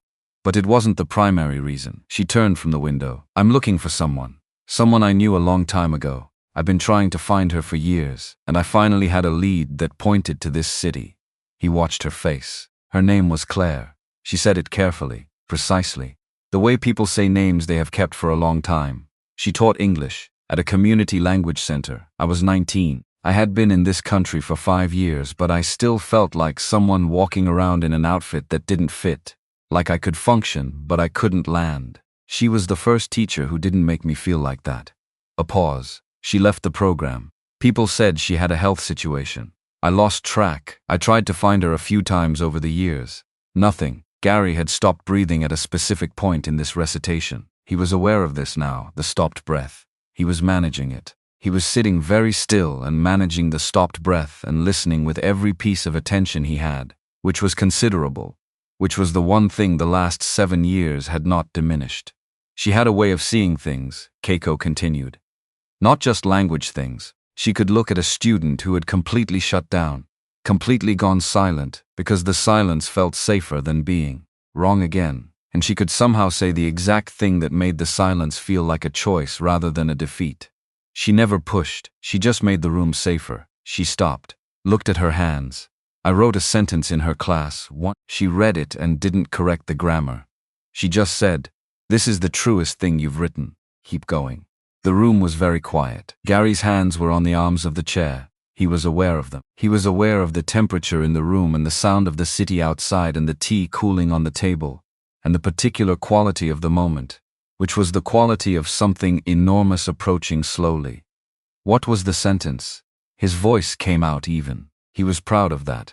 Keiko looked at him. I want to be a woman whose silence is a choice, not a wound. He knew that sentence. He had read that sentence. In a composition notebook with a floral cover, 3rd shelf of the bookcase in the 2nd bedroom, where Claire had kept her teaching materials. He had read it when he was packing her things, 2 years after she died, because he had needed 2 years to be able to pack her things. He had read it and not known whose it was and had not been able to throw it away, and so he had put it back on the shelf. Gary. Keiko's voice was careful now. She had seen something change in his face. Do you know who she is? He said. What was her last name? Keiko said Cole. The room didn't move. The harbor lights outside did not change. The cooled tea sat between them. The city continued. The universe did not treat the moment with any particular ceremony, which was exactly right, because the moments that actually break you open never announce themselves. They just arrive. He said, she was my wife. He heard the word afterward, after he had said it. As if his voice were slightly ahead of his comprehension. As if the sentence had been waiting in some anteroom of him for exactly this evening and had decided not to wait anymore. Keiko did not move for a long time. Then she said very quietly, you're certain, yes? His throat was tight, not breaking, not yet. Just tight in the way of something under significant pressure that has not yet decided which direction to go. Claire Cole. She taught at the Boston Community Language Center, 2001 to 2007. She stopped when she became pregnant. Our daughter, Nicole. He watched Keiko's face change in a way her face almost never changed. The composure did not leave, but something behind it shifted, the way the ground shifts before you actually feel it. And her eyes went very bright and she pressed one hand against the table, as if she needed to feel something solid. She gave me a sentence, Keiko said. Her voice was smaller than it had been. On the last day of class before she left, she said, your voice matters even when it's quiet. She said she was leaving the program and she didn't know when she'd be back, and she wanted me to keep that. A pause. I wrote it on the inside cover of every planner I've had since then. 20 years of planners. Same sentence. Gary looked down at his hands. He thought about Claire's handwriting, the particular slant of it, the way she pressed harder on the first letter of a word than any letter after, the composition notebooks, the floral cover, the third shelf. He thought about the morning she told him she was sick, and the 6 months that followed, and the final morning in the hospital room, and every morning since then, all of them at once and none of them in any order. The architecture of grief is not chronological. He thought about a 19-year-old girl in a language class in Boston, who had wanted to be a woman whose silence was a choice, not a wound. He thought about the woman sitting across from him now, 48 years old, CEO of a technology company, who had flown to Boston to find a teacher who had given her a sentence. He thought about Claire, who had done that, who had left a sentence in a person's life and not known how far it would travel. His chest hurt. She would have wanted you to find her, he said. His voice was rough now, not broken, just rough the way old wood is rough. She talked about students. She didn't always use names, but she had a student, I remember. She talked about this student more than once, a young woman from Japan. She said, that student sees something in language that most linguists spend careers looking for. She said it like she was proud of something that wasn't hers to be proud of, but she was proud of anyway. Keiko looked at him for a long moment. Her eyes were bright and still, and she was holding herself with that characteristic stillness. But her hand on the table had not moved, and there was something in the quality of her not moving that was different from the lobby's not moving. This was not strategy. This was a person trying very hard to stay inside a moment that was almost too large to inhabit.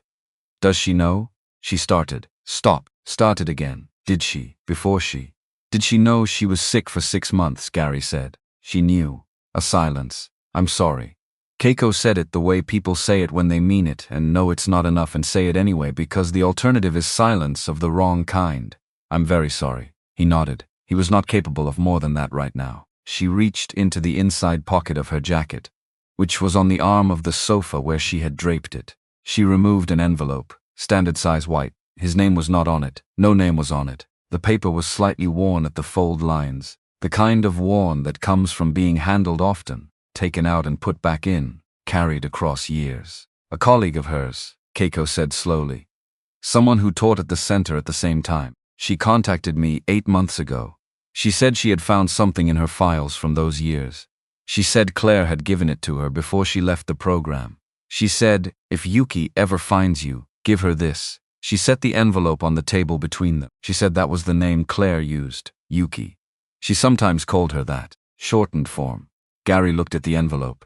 She asked me to find her, Keiko said. Your wife asked a colleague to hold a letter for 20 years because she thought you might find me. A pause, or I might find her. He could not speak. He was doing the math of this, the specific emotional arithmetic of a woman who had known she was sick and had not yet told her husband and had sat down and written a letter to a student and given it to a colleague and said, "If she ever finds you." He was doing the math of that, and the numbers were not adding up to anything manageable. Keiko held the envelope out toward him. He said, "Will you read it?" She looked at him, checking, making sure. He said, "I can't, not right now. I know that sounds." He stopped. "Please." She opened the envelope. The letter was 2 pages, handwritten. Gary could see the paper from where he sat, the slant of the letters, the pressure on the first letter of each word, and he looked away from it, at the window, at the harbor lights, and he breathed. Keiko read. She read carefully, quietly. The voice she used for it was not a performance voice. It was a reading voice, intimate and unhurried. The voice of someone treating words with respect. Claire had written about the class. About the Tuesday mornings in the community center on Mott Street with the flickering overhead light that they had never fixed and the donated chairs that didn't match. She had written about watching students find language the way you watch people. Find their balance after a fall, tentative. First, then steadier, then something that looked like confidence even when it wasn't quite yet. She had written about a young woman with black hair and very careful posture who had written a sentence that Claire had read 3 times, and then she had said, "Keep going." She had written, "I'm leaving the center soon. I found out last month that I'm pregnant, and I have a feeling this will take more of me than I currently have to spare. But I wanted to leave you something before I go. Not because I think you need it, because I'm not sure you need much from anyone, but because I think you deserve to have someone say it directly. You arrived in this country, and this country looked at you and decided very quickly what you were. I've watched you sit in that decision. I've watched you try to make yourself smaller than you are, so the decision would be easier for everyone around you. I want to tell you something, the decision was wrong. You are not small.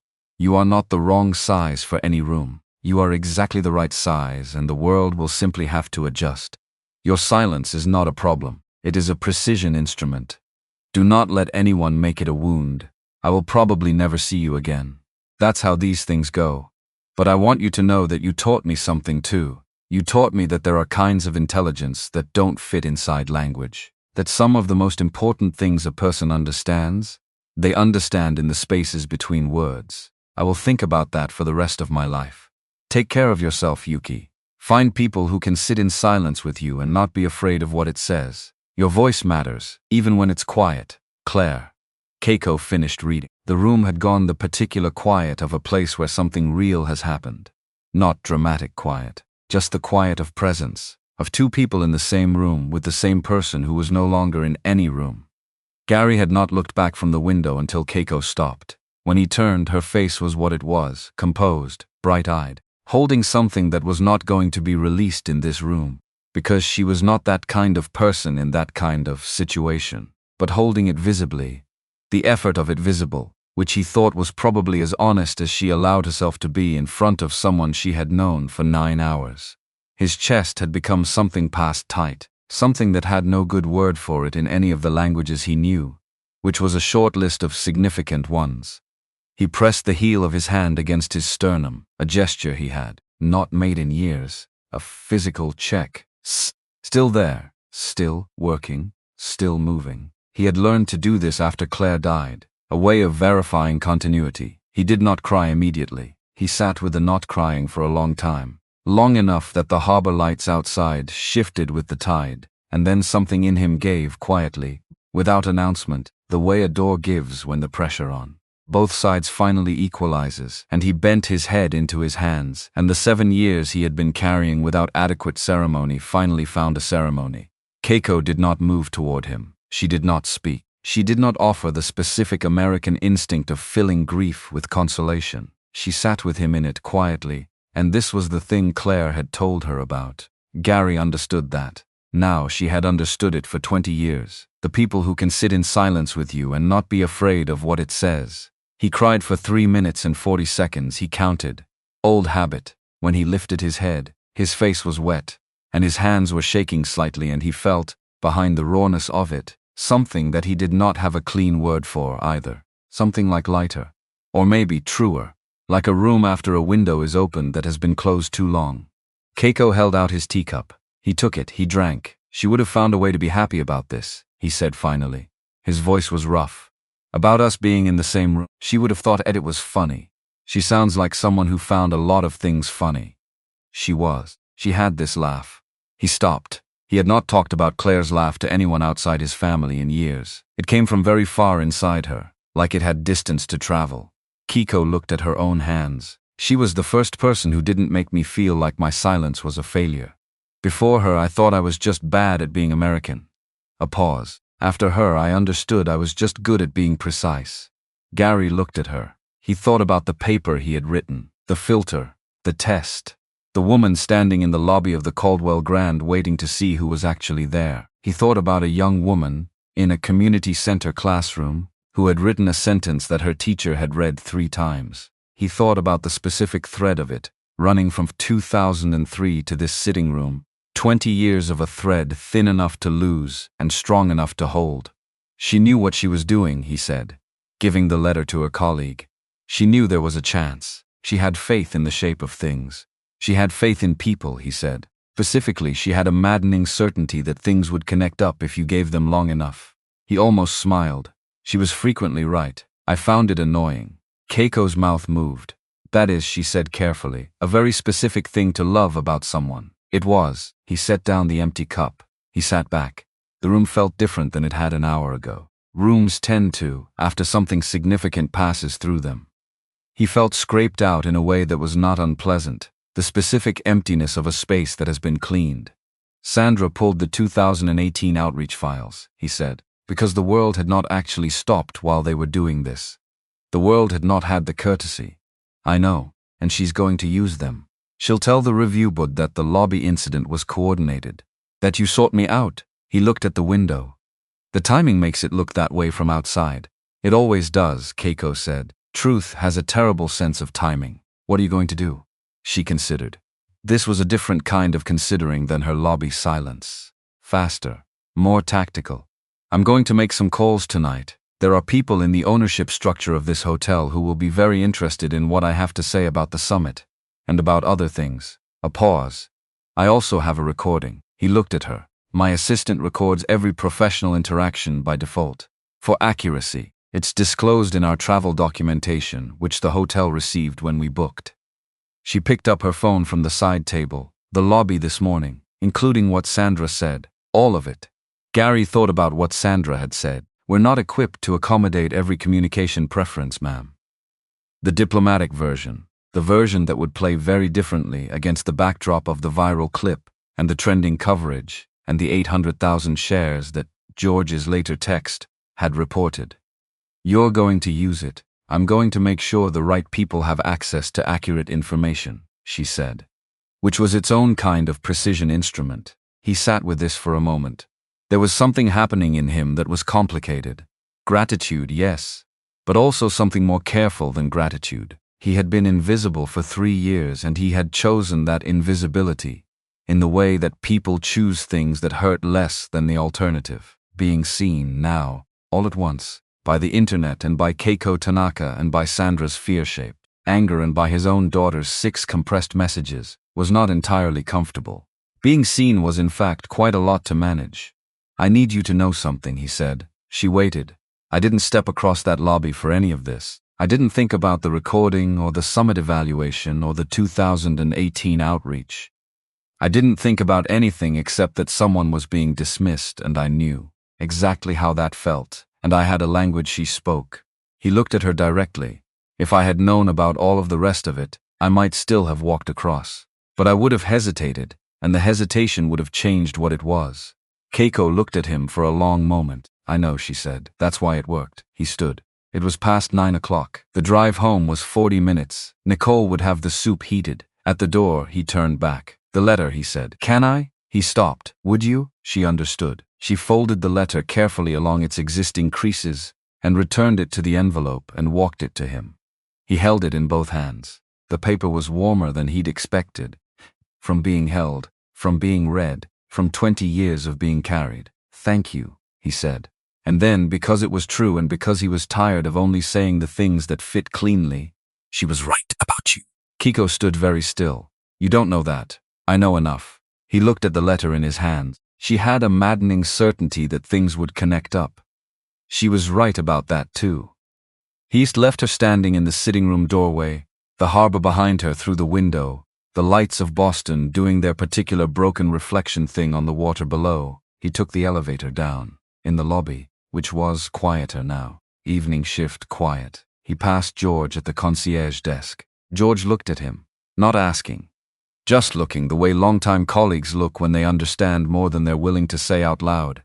Gary held up the letter, one small gesture. George nodded once. Gary walked out through the side entrance, the sticky handle on the third door, and into the Boston night, which was cold and clear and smelled like the harbor and like something that had not yet been named. He drove home. Nicole was in the kitchen when he came in, at the counter with her laptop, a textbook open beside it, the soup on the stove doing its quiet thing. She looked up. She looked at his face. She didn't say anything about the internet. She didn't say anything about the video or the messages or the morning's complications. She just said, "Soup's ready." "Thank you," he said. She ladled it. He sat. She went back to her textbook. They ate in silence. The good kind. The kind that doesn't need to be filled. And Gary held the letter in his jacket pocket with 2 fingers, the paper warm from the driving, and thought about his wife, who had given a sentence to a student in 2007 and trusted it to find its way back. She had been maddening. She had been right. Later, after Nicole had gone to bed and the apartment was quiet, Gary sat at the kitchen table with the letter in front of him, and his hands flat on either side of it, and he did not open it again. He just sat with it, the way you sit with something you don't want to exhaust by looking at too closely, the way you sit with something you are going to need for a long time and want to be careful with. Outside, Boston was doing what Boston does at midnight in November, being cold and indifferent and very, very old, the way cities are old, with layers, with the accumulated weight of everything that has happened in them, all of it still there in the stone and the water and the particular darkness between the streetlights. He stayed at the table until the cold came through the kitchen window and made his hands stiff.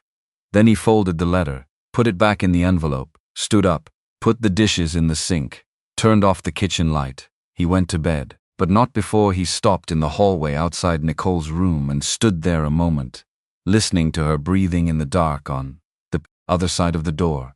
He stood there a long time. He thought, Claire, I found her, he thought, or she found me, which, with Claire, had always amounted to the same thing.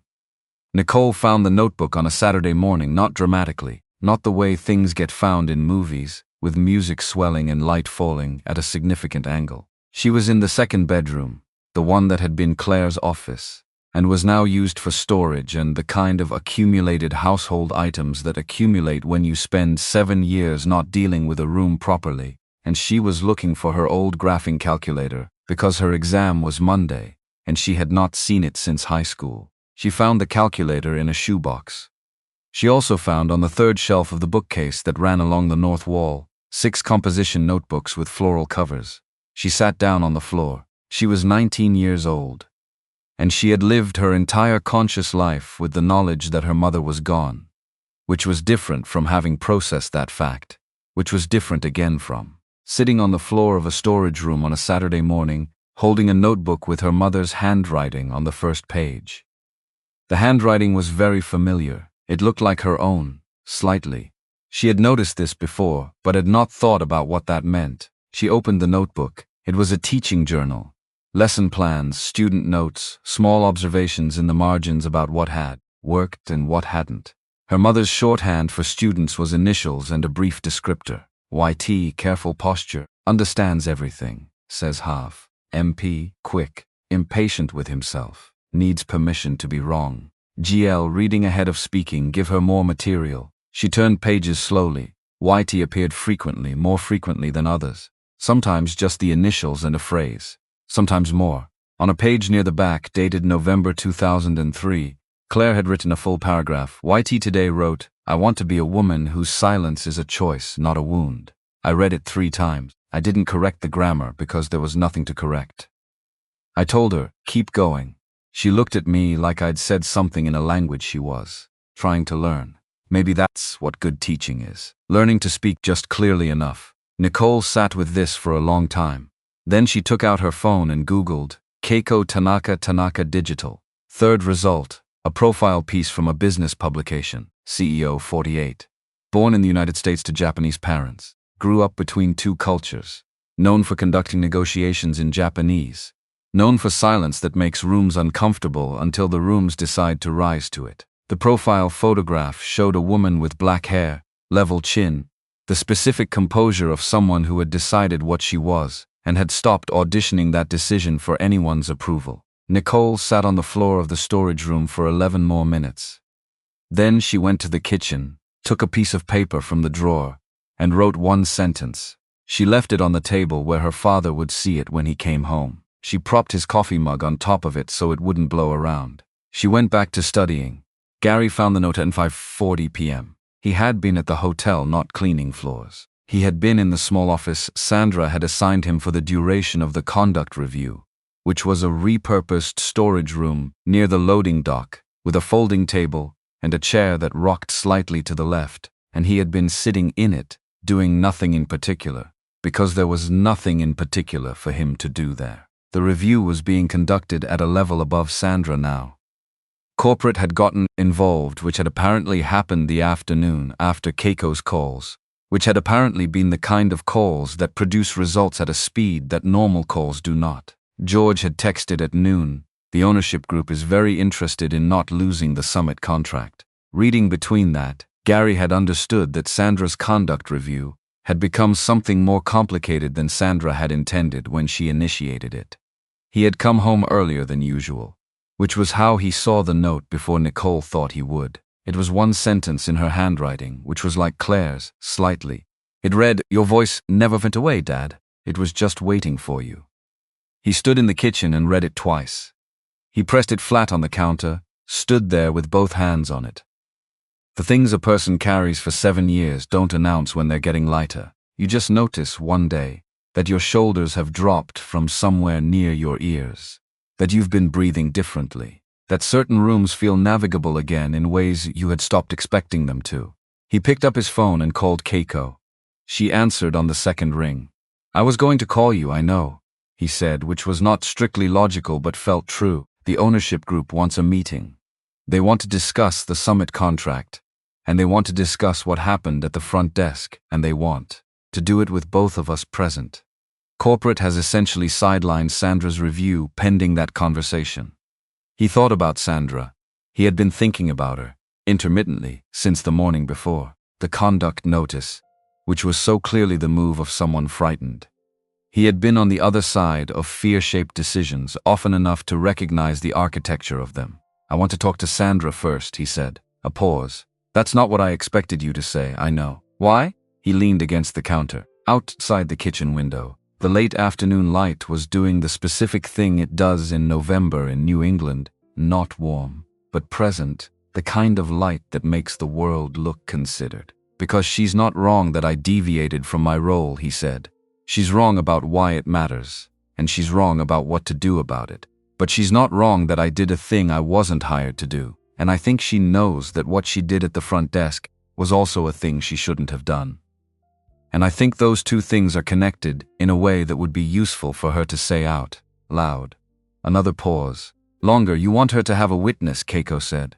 "I want her to have a conversation that doesn't have a winner." Keiko was quiet for a moment. "Then I'll be there." The meeting with Sandra happened the following morning in the small conference room on the mezzanine level that a hotel used for vendor presentations. Not the boardroom, not her office. The conference room, which had a table that was neither large nor small and windows that looked out onto an interior courtyard, neutral ground. Gary had suggested it. Sandra had agreed with the specific wariness of someone who doesn't know what they're agreeing to, but understands that declining would be worse. She was already seated when Gary and Keiko arrived. This told Gary something. She had wanted to be in the room first. She had wanted to have the chair with its back to the wall, and her hands already on the table and the composure already arranged when they walked in. He understood this. He had done the same thing himself in situations he didn't want to be caught unprepared for. She looked at Keiko first, then at Gary. Her expression was the fully managed version of itself, the one that gave nothing away except to someone paying close attention, the slight tightening at the corner of each eye that indicated significant effort. Keiko sat, Gary sat. Nobody spoke for a moment. Then Sandra said, "I'm aware this is not a standard proceeding." "No," Keiko said. "It isn't." She placed her phone on the table face down. "I've asked Daniel to give us privacy. No recording." Sandra absorbed this. It was a concession, and she knew it was a concession, and the fact that she knew it made her sit slightly straighter. "I want to ask you something," Keiko said, her voice as level as it always was, the instrument playing at a precise frequency, not for any professional purpose, not as a record. "I want to understand something about what happened in the lobby."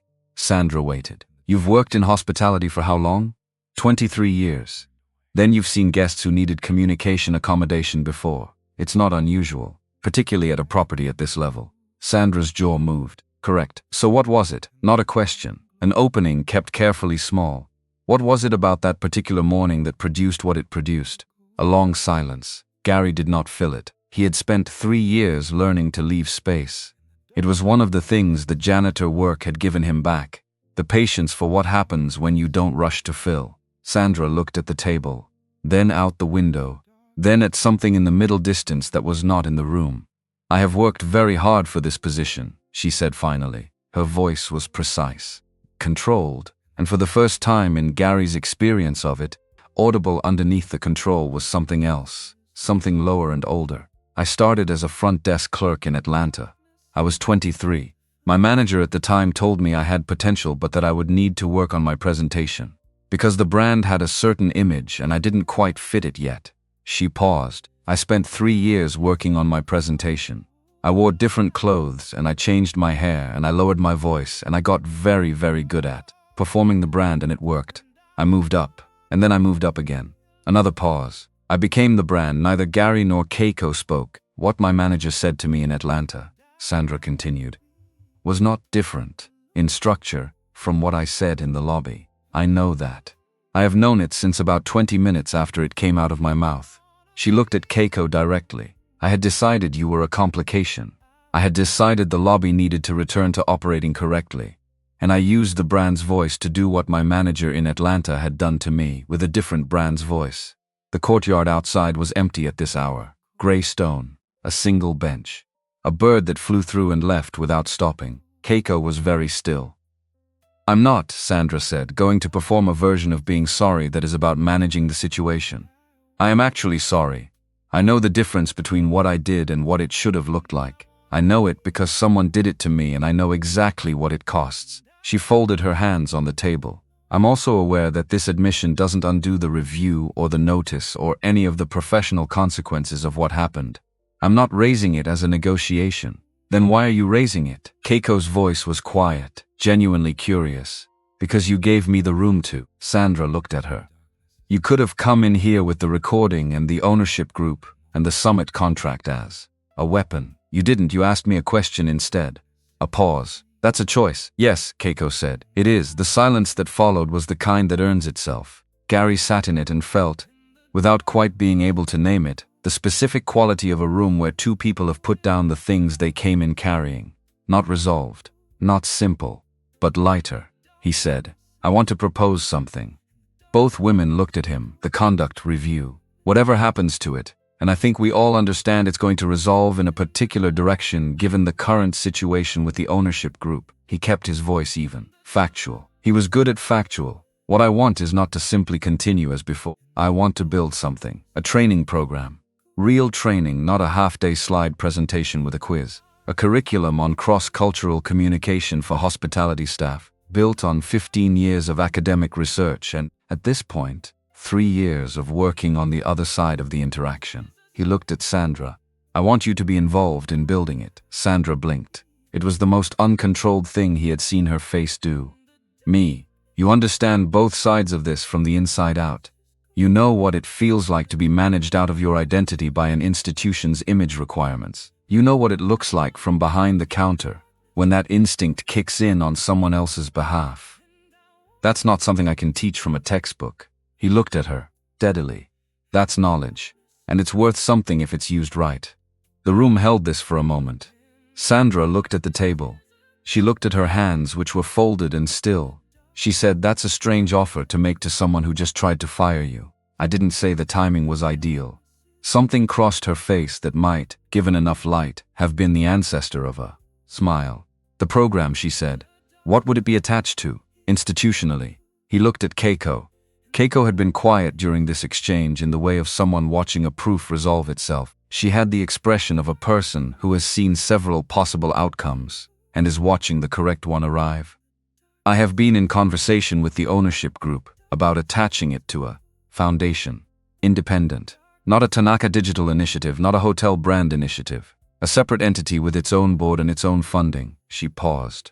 "I'd like it to be named for someone specific." The meeting with the ownership group happened the next afternoon and lasted 2 hours and 15 minutes, and Gary was present for all of it in the specific way that people are present for large institutional conversations when the conversation is technically about them, but also not about them at all.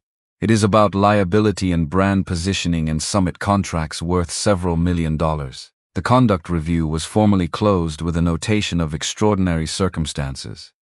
Gary was offered a choice of reinstatement at his current role or a consulting position at a figure that made him sit very still in his chair for a moment before responding. He said he would need to think about the consulting position.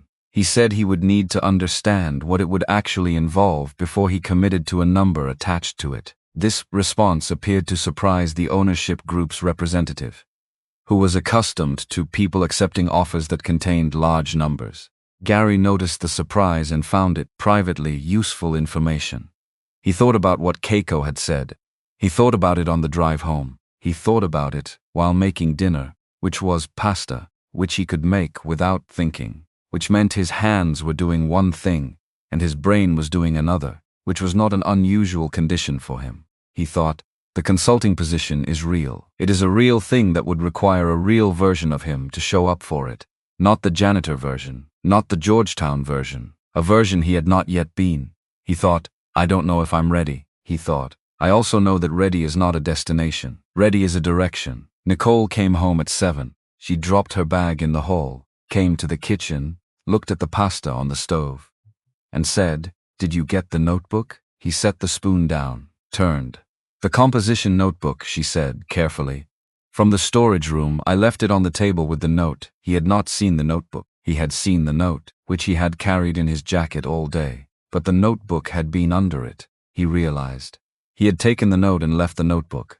Nicole went to the table, lifted the coffee mug, which was still there, picked up the notebook, which had been there all along. She held it out. He took it. "Would you treat them with kindness?"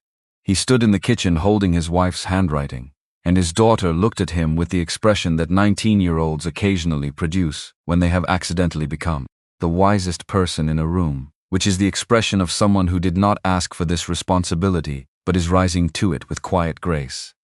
"I found it looking for my calculator," Nicole said, "which I still haven't found, by the way.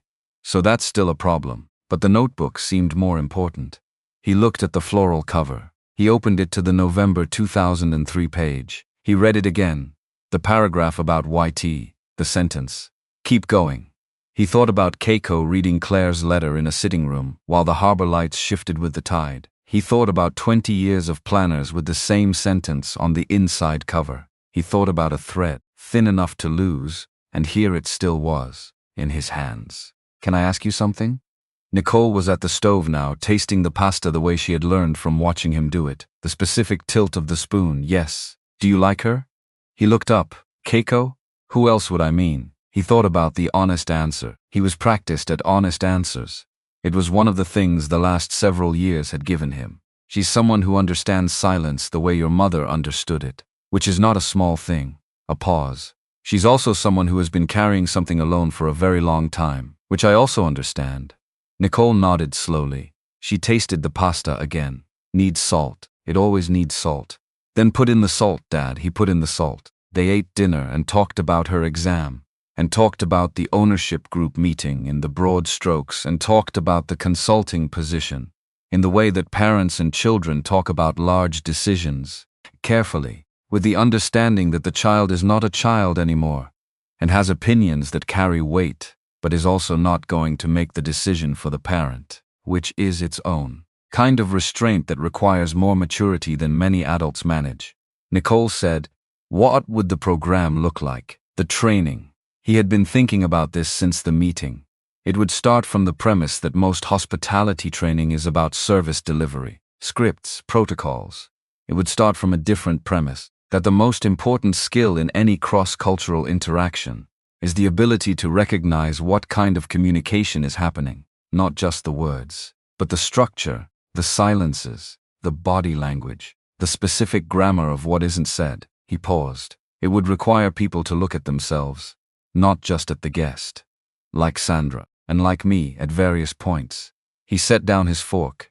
Your mother used to say that the best teaching isn't about giving people information. It's about giving them permission to see what they already know. Nicole was quiet for a moment. That should be in the program, she said. It will be. He called Keiko at 9. She answered immediately, which he was beginning to understand was her way. She did not play the game of deliberate delay. The consulting position, he said. Yes, I'll take it. But not at the figure they offered. I want to discuss the actual scope first, and then we determine appropriate compensation. I'm not interested in being overpaid for a title. I'm interested in building something that works. A brief pause. That's going to take longer than the standard negotiation. I know, I have time. Most people don't say that. Most people are afraid to. He looked out the kitchen window. The street was quiet. November in Boston was reliably dark by this hour, and tonight was no exception. The amber circles of the streetlights and nothing much beyond them. I also want to talk about the name, the foundation name. Yes, he had been thinking about this too, all day, around the edges of the ownership group meeting and the pasta and the salt. She would have said no, Claire. She would have said no to the name. A silence. She would have said, he continued, that if you name something for a person, people remember the person instead of the work, and the work is the point. She used to say that the best thing a teacher can do is become unnecessary. Keiko was quiet for a moment. Then what do we call it? She had a phrase she used, in class apparently. Your sentence. The one she told you to keep going from. He paused. The idea that a voice can matter even when it's quiet, even when it's choosing silence. He looked at the notebook on the table. I want to call it the Quiet Voice Foundation. Another silence. Longer. She would have liked that, Keiko said, and her voice had changed slightly. Not dramatically, just the specific half-step shift of someone allowing something in. She would have said it was too obvious and then used it anyway, he said. She had that habit. Keiko made a sound that was almost a laugh, almost the territory just beside it. They stayed on the line for a moment without speaking. I want to ask you something, Gary said. You seem to be doing a lot of that. I'm a linguistics professor. Asking is what I do. He had not called himself that in years, the word professor. It came out without resistance, which surprised him, and then didn't. Will you come to the first session? When we run the training.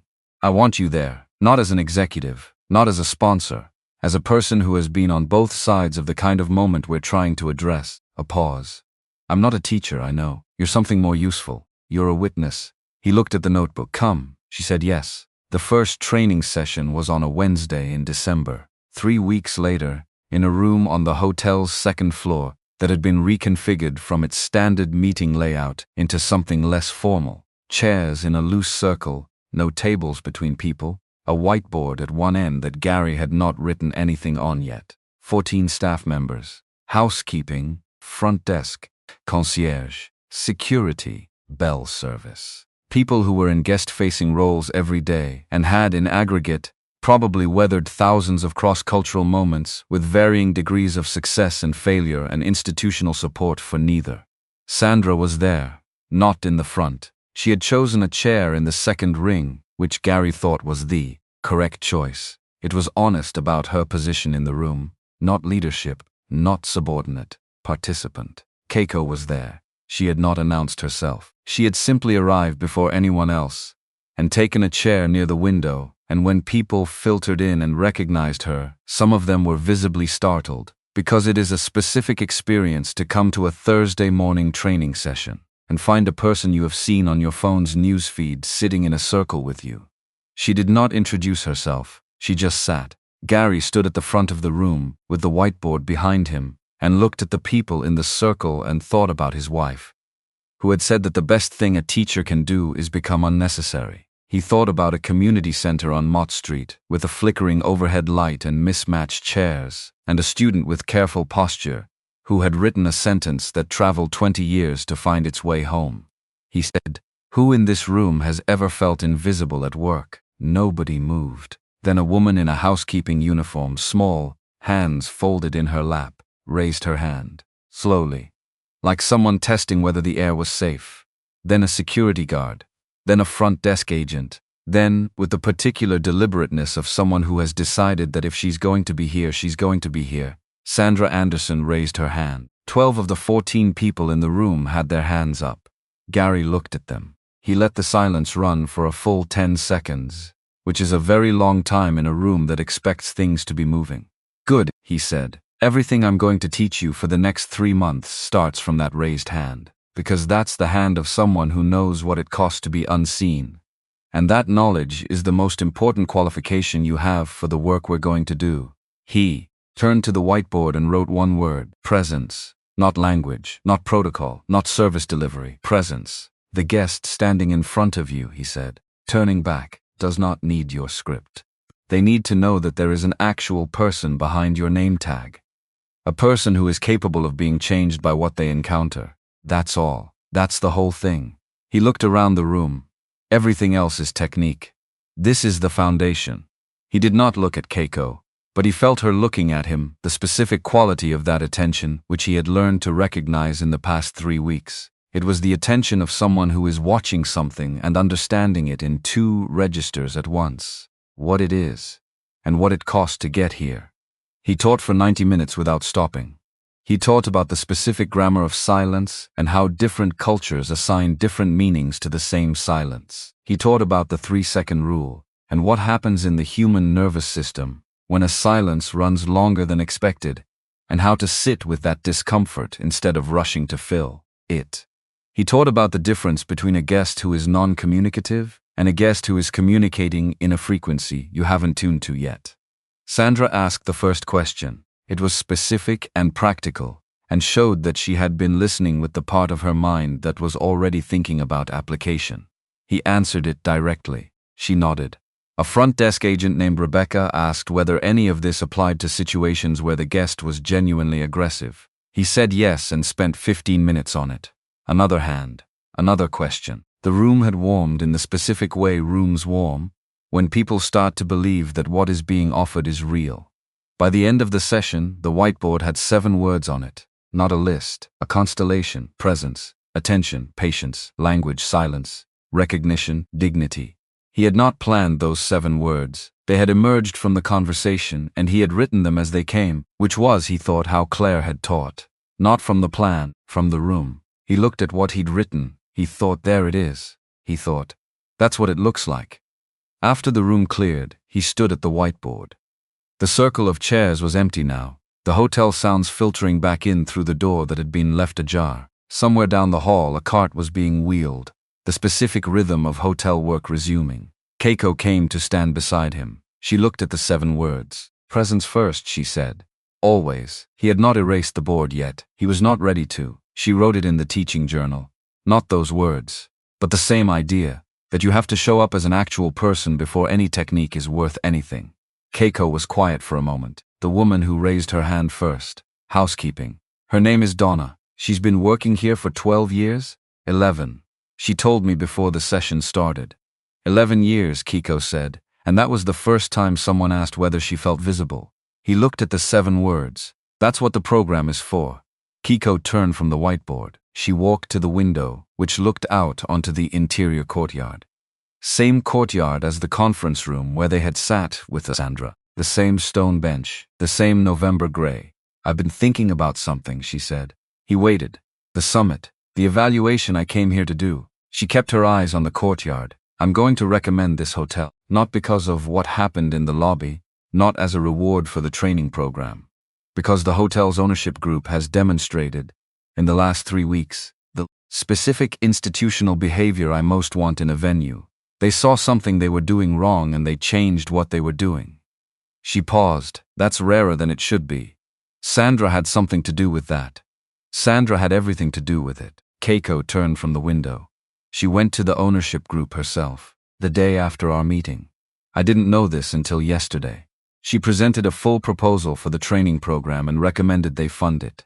She advocated for your consulting contract. A pause. She also submitted a formal addendum to your conduct review, stating that the deviation from protocol was not only appropriate, but should be incorporated as a model for staff behavior in cross-cultural situations. Gary stood with this for a moment. He thought about the Atlanta manager who had told Sandra she didn't quite fit the brand's image. He thought about the 23 years she had spent becoming the brand. He thought about a person who had done the wrong thing in a lobby, and then, when given the room to see it clearly, had turned around and done approximately 7 difficult and correct things in rapid succession. She's going to be good at this, he said. I know. Keiko sounded slightly surprised by this, in the way of someone whose prediction has been confirmed in a way that still manages to be surprising. People who have carried something difficult for a long time sometimes know exactly what to do with it when they're finally shown the door. The Quiet Voice Foundation was formally established on the 14th of December, a Tuesday, which was not a significant date in any ceremonial sense, which was exactly right. Important things should not require significant dates. Important things should be able to happen on an ordinary Tuesday in December when the light outside is low and gray, and the harbor is doing its cold winter thing and the city is, just the city, going on. The launch event was held in a meeting room at the hotel, not the grand ballroom, not a rented space with a catering menu. The same second-floor room where the first training session had happened. The chairs were set up in rows instead of a circle, to fit the 60 people who had been invited, which was not a large number for a foundation launch but was exactly the right number for this one.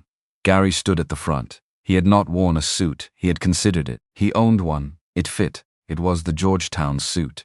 The presentation suit, the person with a platform suit. He had taken it out of the closet and looked at it for a long time.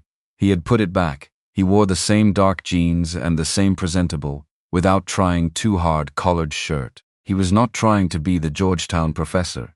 He was not trying to be the Caldwell Grand Janitor. He was trying to be the person who existed between those two things, who had learned something from both, who was still, at 54, in the process of figuring out what that person's full dimensions were. Nicole was in the front row. She had worn a dress, which she did approximately 3 times a year, and her hair was up, and she was sitting with her hands in her lap, and watching him with the expression she sometimes had when she was trying to memorize something. Keiko was in the 4th row. She had not wanted to be on the stage or at the front or in any position that would frame the event as being about her. Gary had agreed with this immediately. She sat in the 4th row in a dark blazer and her characteristic stillness, and nobody in the room was unaware that she was there. Sandra was in the middle of the room. She had come alone. Gary looked out at them. All of them. The people from the training sessions and the hotel ownership group, and the few journalists who had been invited not to cover the event spectacularly but to understand it accurately. The colleagues from the Community Language Center where Claire had taught who had come because someone had called them and told them what was being built and why. He did not have notes, he said. My wife taught English to people learning how to live in a new country. She did it in a room with a flickering light and mismatched chairs and no budget for proper materials. And she did it because she believed that the most important thing a language could do was make a person feel less alone in a room. He paused. She was right about that. She was right about most things, which I am only now, at a sufficient distance, able to admit without reservation. A small sound from the room. The specific sound of recognition. The foundation is named for something she said. Not something famous, not a thesis statement. Just the sentence she gave to a student in 2003 who needed to hear it. He looked at the 4th row. He looked at Keiko, who was looking back at him, with the stillness that he had learned, over the past 3 weeks, to read with some precision. Your voice matters, even when it's quiet. He paused. That student became someone who made a silence that changed every room she walked into. My wife knew that would happen. She just didn't know how. Nicole in the front row had her jaw set in the way she held it when she was not going to cry in public, which he respected. The Quiet Voice Foundation is going to build training programs for people who work in guest-facing industries. It's going to take seriously the idea that cross-cultural communication is not a compliance matter. It's not a brand risk to be managed. It's a human encounter to be navigated with actual skill and actual care. He looked at the room. The programs will be developed by people who have been on every side of those encounters, not just studied them, lived them.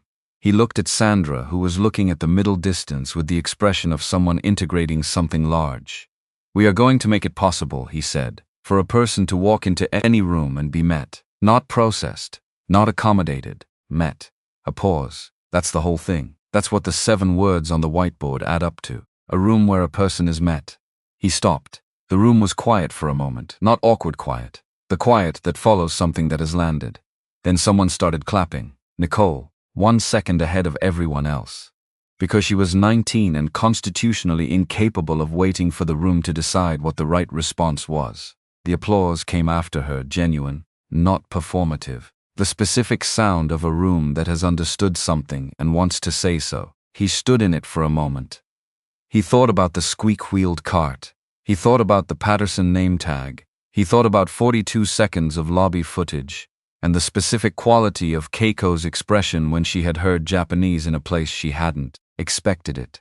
He thought about a composition notebook with a floral cover, and the November 2003 entry, and the sentence "keep going" written in Claire's handwriting with the heavier press on the first letter of each word. He thought, okay. He thought, here we go. After, in the corridor outside the meeting room, the 60 people redistributing themselves toward coffee and conversation and the specific social mechanics of an event that has ended but not quite let go yet. Gary stood near the window at the end of the hall.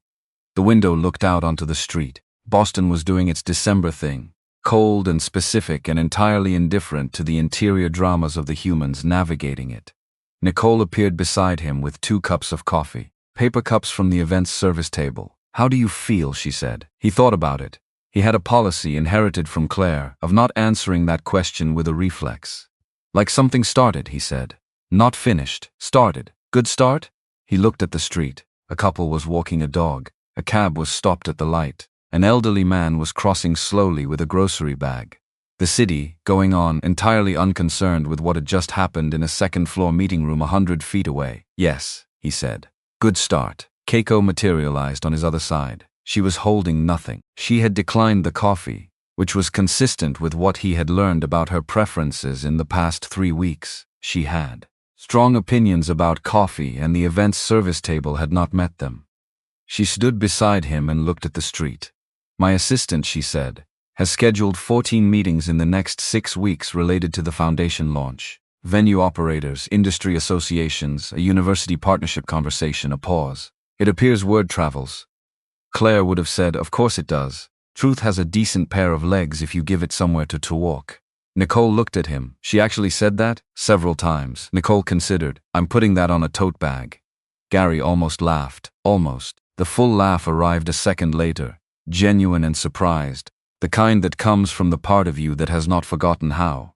Keiko smiled, actually smiled, not the territory adjacent to it, the real one, which was quieter than most people's and more complete, which he was learning to recognize as the particular property of a person who does not perform emotions but experiences them fully when they arrive.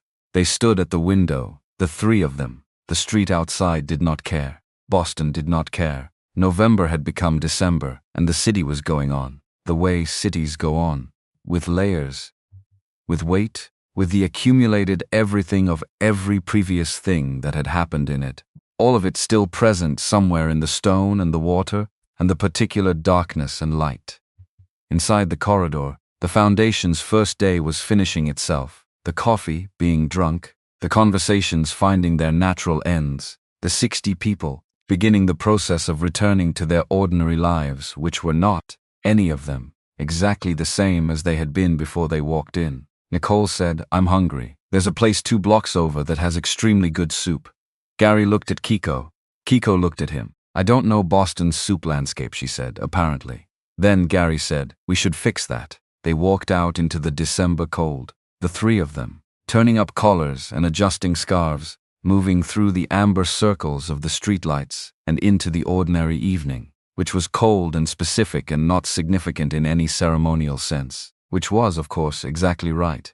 The most important things Gary had learned do not require significant days. They happen on ordinary Tuesdays, in rooms with flickering lights and mismatched chairs, between people who are willing to sit in silence together without being afraid of what it says. They happen in lobbies, in sitting rooms overlooking harbors, in storage rooms where a daughter finds a notebook while looking for a calculator she still has not found. They happen in corridors, on paper bags with soup, in sentences that travel 20 years and arrive exactly when they are needed. They happen quietly. They happen